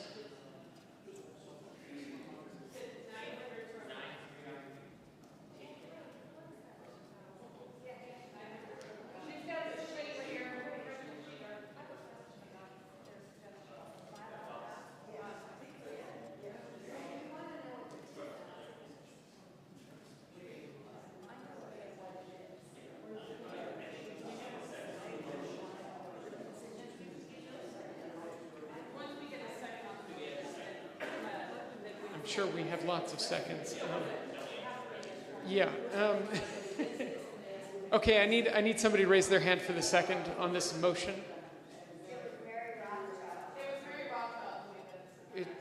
Well, but that was before we had amounts, right? So I'd like a second now that we have amounts. And Melanie. Okay, so we have a motion on the floor to move those amounts down around, and I'm not going to be able to restate them. Do we have any discussion on this motion to amend the budget? Yeah.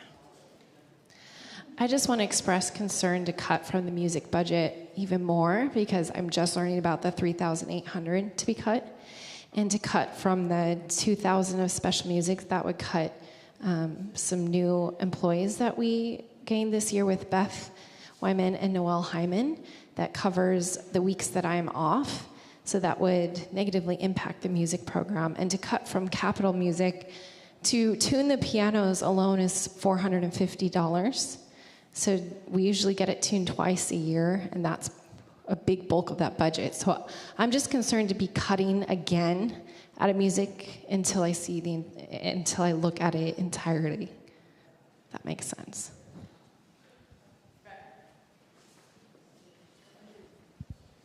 Well, my concern was the same. I didn't know where that 2,000, it's in there as whatever it says. And at least my understanding, which could be entirely wrong, was that money was spent to help pay for Beth, who led the choir for a long time. And I don't think it's fair to ask her to get no reimbursement. With that said, it seems to me that the thing to do is to say we've got problems with this budget, and instead of trying to modify it right here, right now, without enough input to everybody's ideas, which would keep us here till 5 o'clock and still have no resolution, that we just say, we've got too many concerns with this budget to vote to accept it today, and we send these suggestions back to the board or the budget committee and ask that you make a real attempt to get input from all these various people that have questions and bring it back to us at a future date. I would vote against this amendment, not because I don't believe in VIP. I believe in VIP completely. But what I want is to look at the bigger picture and to get VIP fixed and to get music fixed and to get we're cutting salaries on faith formation assistance and there's questions that I had about faith formation and what we're doing.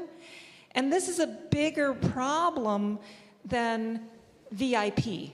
This is a big issue about where we are choosing our priorities.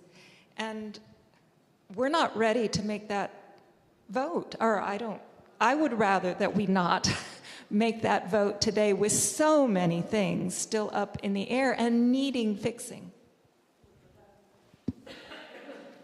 I agree 100% with that, and we didn't even know what that money was for. We just saw it went from 0 to 2,000 with no explanation, and we're just suggesting places that it could be, and hearing that, absolutely, I think, no, we want to make sure that people are paid, but there's got to be room in the budget somewhere among all those numbers, and I don't think it's up to each individual committee to fight for their $275 or to fight for their $2,000.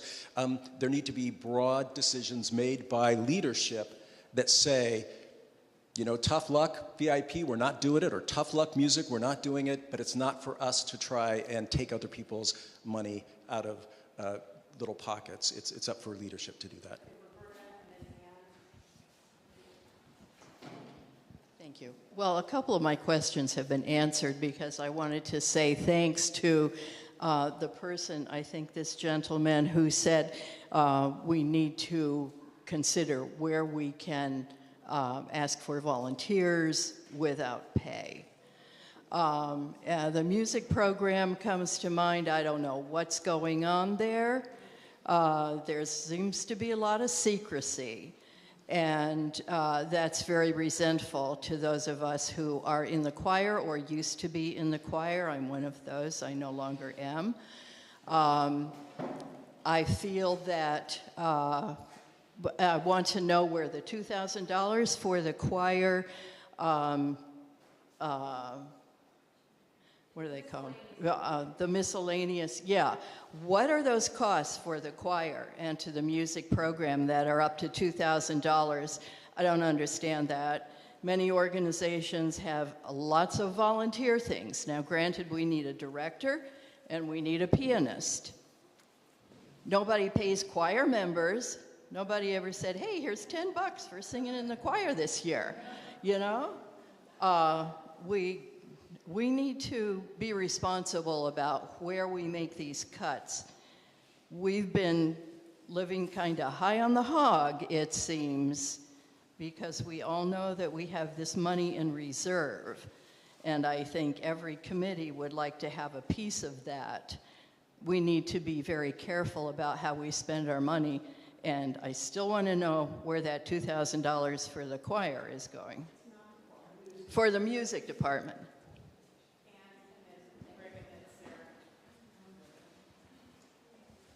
Rather than answer piecemeal questions, thank you, Bert, may I ask if it might just be the sense of the group that we want to postpone? No, it's not my sense, so I would like to speak to that. Okay. Is this the case that we could send this back to committee to seek input and have a meeting with a continuing resolution and have a meeting in September to approve a budget?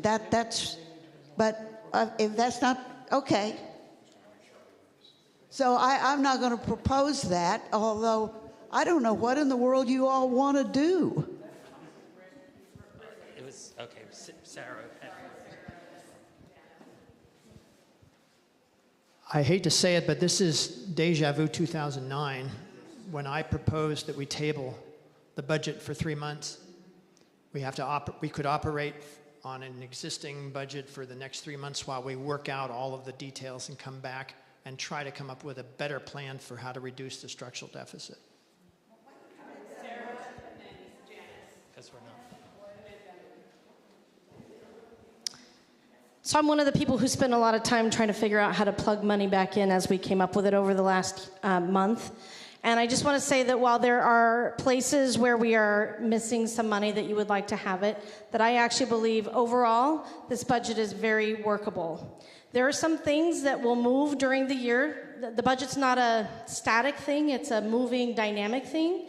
Some of the things that we put money in for example, I'm hiring a new position, and I don't know if that person is going to need insurance money, and I don't know how much their insurance will cost because I don't know who they'll be funding, right? When you hired me, your contract said that you would pay for a certain amount of insurance for me. We had to put money in a pocket for that, and since that person hasn't been hired yet and we don't have that number yet, there's money sitting there that probably won't all be spent on that.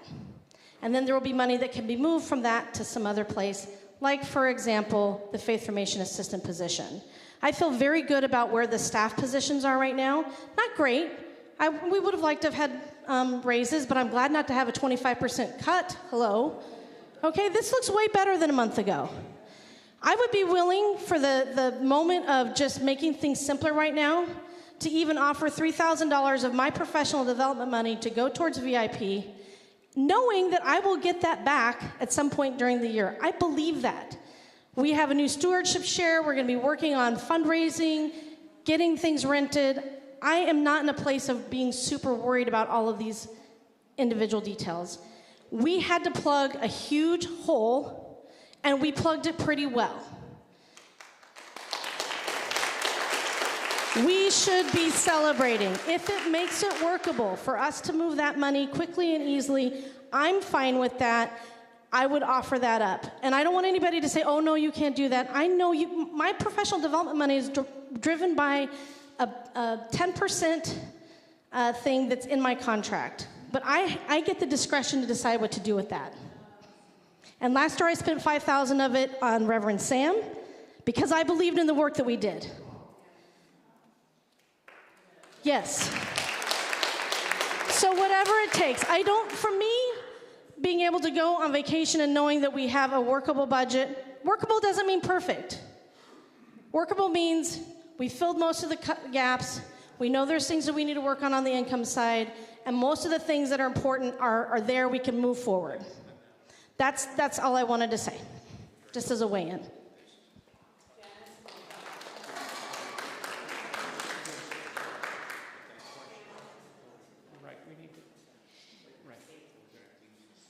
So I want to say that I'm in favor of moving forward with approving this budget, knowing that over time, we need to find a way to fund VIP, and we can find a way to do it. For example, my Eastview budget for the Eastview group just got cut from $500 to $100 budget. Barb, the VIP team can have the $100 budget because we just pay for everything out of our pockets out on the east side. We don't need a lot of money, and we take care of it. There are ways for us to move forward here and not just stick ourselves in this moment and say we need to go back and study every line item in the budget again. We have a governance process that we've all agreed to here where we have a committee of people that work on budgets and finance, and they take it to the board, and then they take it to us for approval. We can't have budget meetings, we can't have budget approval processes where every person in here gets to nominate their specific line item that they want, and then we all engage in endless debate as an entire community over the allocation of those funds. We're too big of a congregation to operate our finances that way. So we need to trust the committees that put this together, and they have a process for working with the minister and bringing it through the board. So we can just say, we approve the budget today with the annotation that we care about VIP getting funded this year, and we need to find a way to fund VIP as we move forward.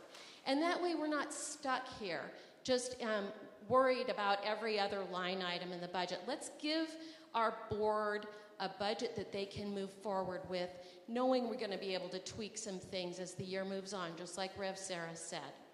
So with that, I would like to call the question.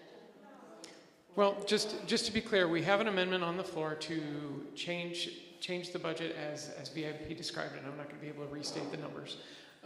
So we need to resolve what we're doing with that before we could vote on the budget or vote on a continuing resolution.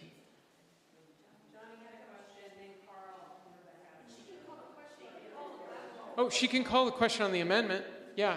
So is that what would just? I think that's what she's asking. So we got a call the question. No, we do not. No. My question is whether or not this is the way that we want to operate our budgetary process, is making changes to line items from the floor, as opposed to allowing the committees that we trust and that we put in place to do that. Oh, okay. So, and I understand that Barb Quijada requested to pull the motion. So that means that right now on the floor is just the budget unchanged.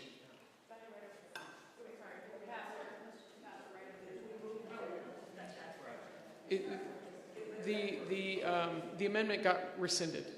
So we're not voting on that amendment right now. Yep. So we only have the budget, the proposed budget in front of us. What I was going to say is I think it's probably already too late because the budget probably has been passed by all the people that have left and everybody that's on board.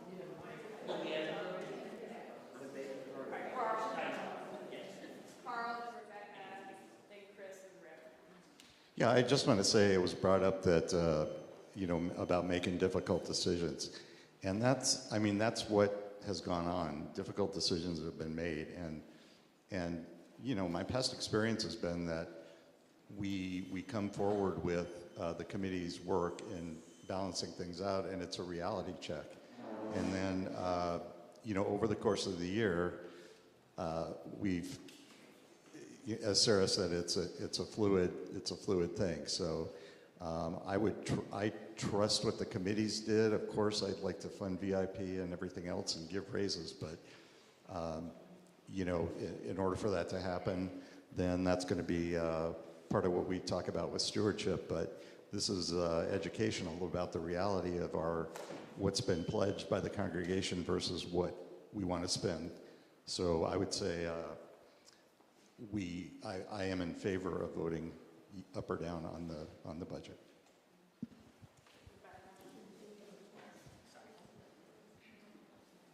Well, I just wanted to say that I think the budget and the getting bogged down in line items and things like that, I understand the hesitation, but to me the budget represents what Debbie said earlier. It's about our priorities. It's not just moving $300 here and $200 there. It's saying that social action has been cut to zero, and I don't believe in that. And the worship associates the worship budget overall is down to zero. There's the cuts that are in there where we don't quite know what the money was for in the music program. And to me, it's not about us getting nitpicky about this line item needs to move some of its money here or there. It's about where our priorities are. And there are things in this budget that don't line up with what I consider kind of core priorities.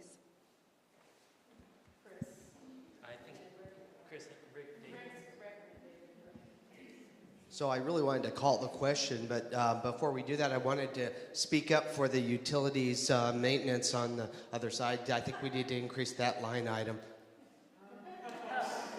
That was a joke.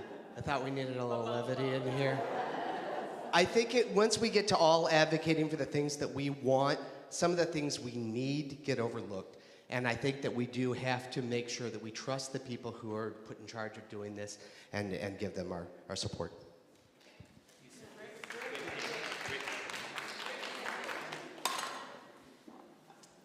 Well, there's one possible solution to the VIP question.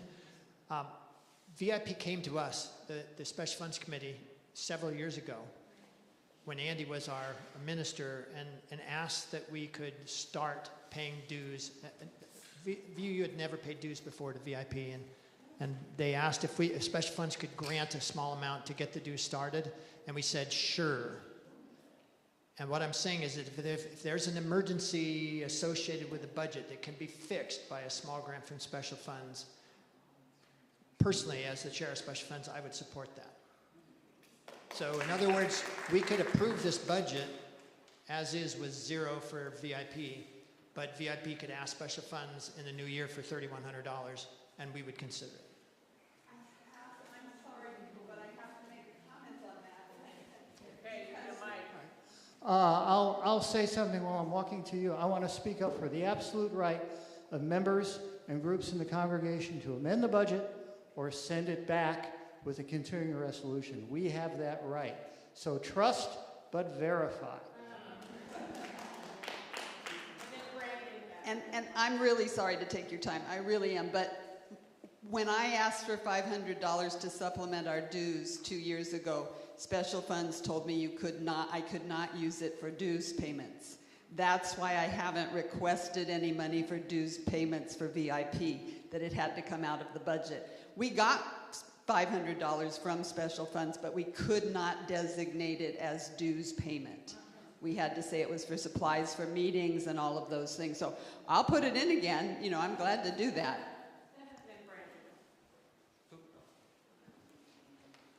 Hi, I'm a new member.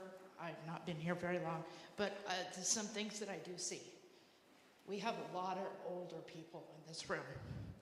We do not have the youth. I think what we need to do is ask the youth, how can we raise money? What can we do? Can we sell t-shirts? Can we go to the music stores? Can we ask them, hey, can we put your name up for a minute?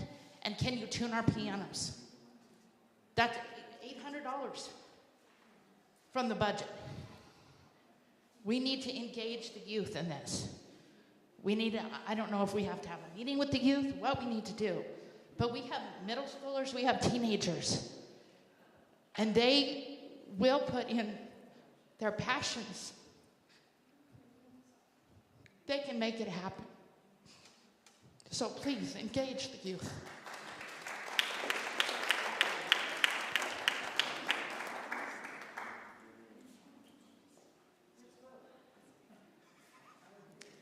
It sounded like somebody was trying to call the question, but I didn't. And made a motion to call the question. So first we'll vote on that. Well, the amendment was withdrawn. I will second calling the question. Okay, Melanie seconds. Okay.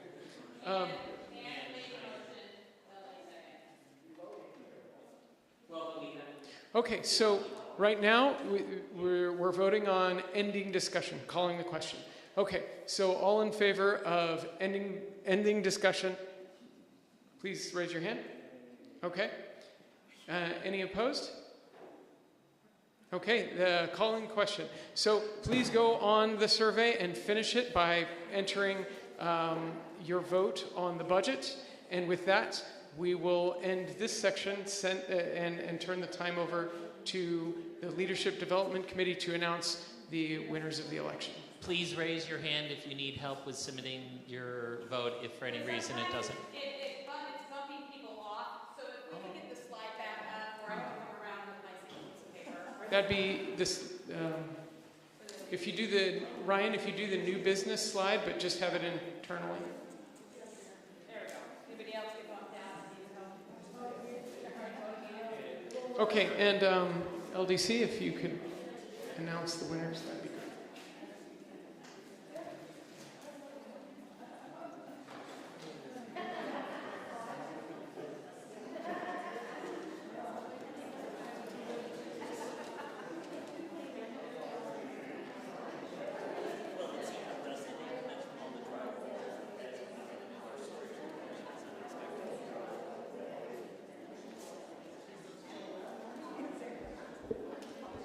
Good afternoon.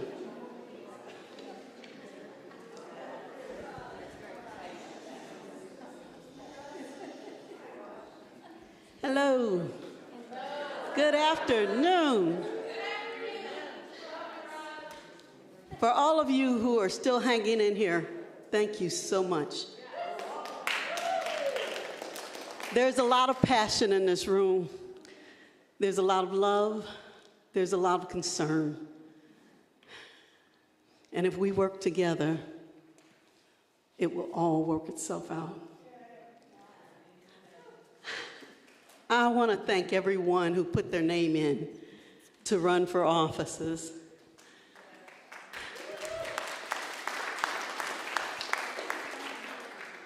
Joel talked about his history and how it's hard to say no. And let me tell you, I'm going to take my hat off to David Shea because for years he asked me to run for the board, and my answer has been consistently no. But it's been with joy in my heart to volunteer for other things where my passion lies. And that's what I encourage all of you to do, to find where your passion lies and volunteer. Be a part of what we're all trying to do here, to be a community that works together.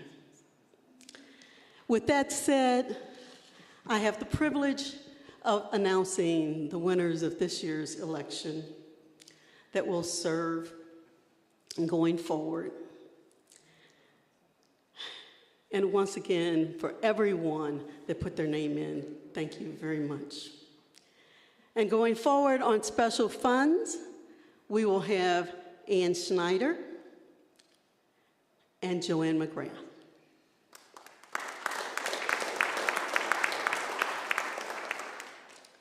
On the Leadership Development Committee, we will have Jessica Blond joining us. Michaela Foote, did I pronounce that correctly? Michaela, I'm sorry, Foote. Daniel Schulte returning, and Pamela Spence joining.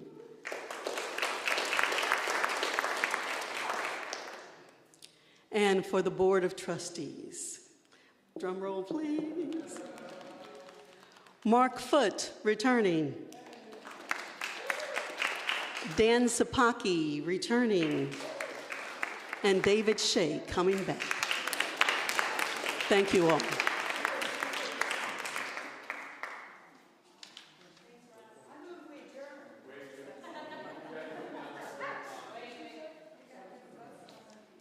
Yeah, we need the final results of the new business items.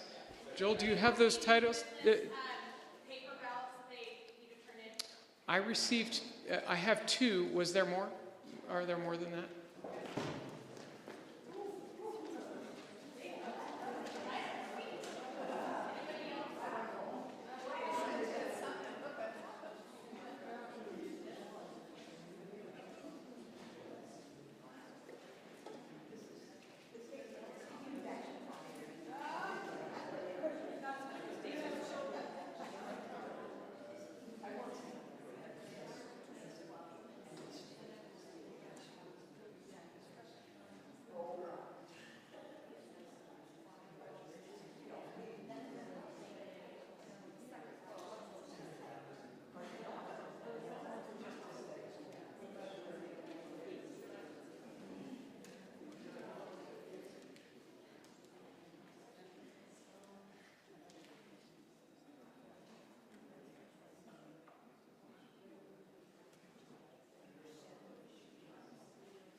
apologize for the delay, but I do have the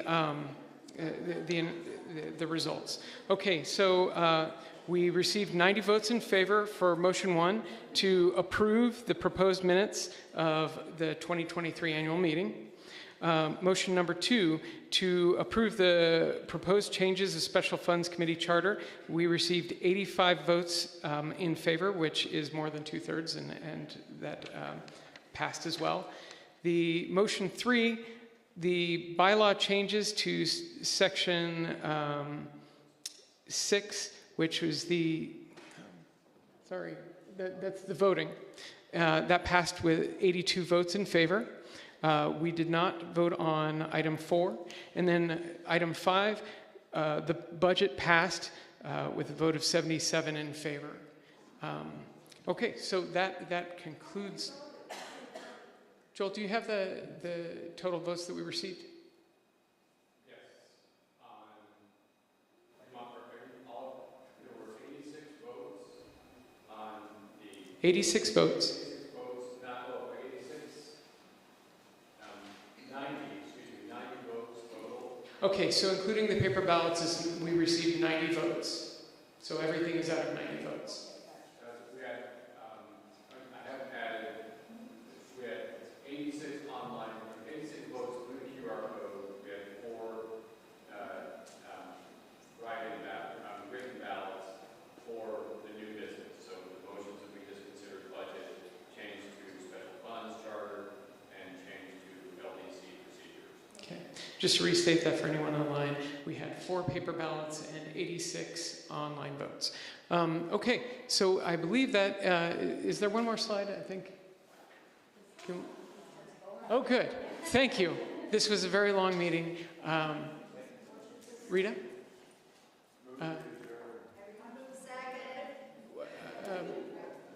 We don't, or Irene. This is not for vote. This is for approval. This is what here every Sunday who helps us be in line, be in order, and set up a next meeting.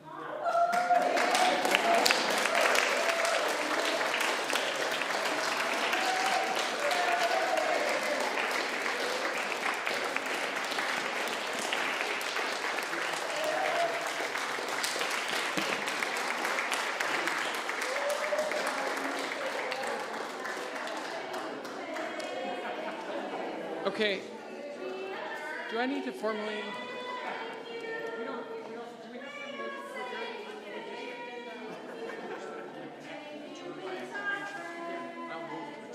Yeah.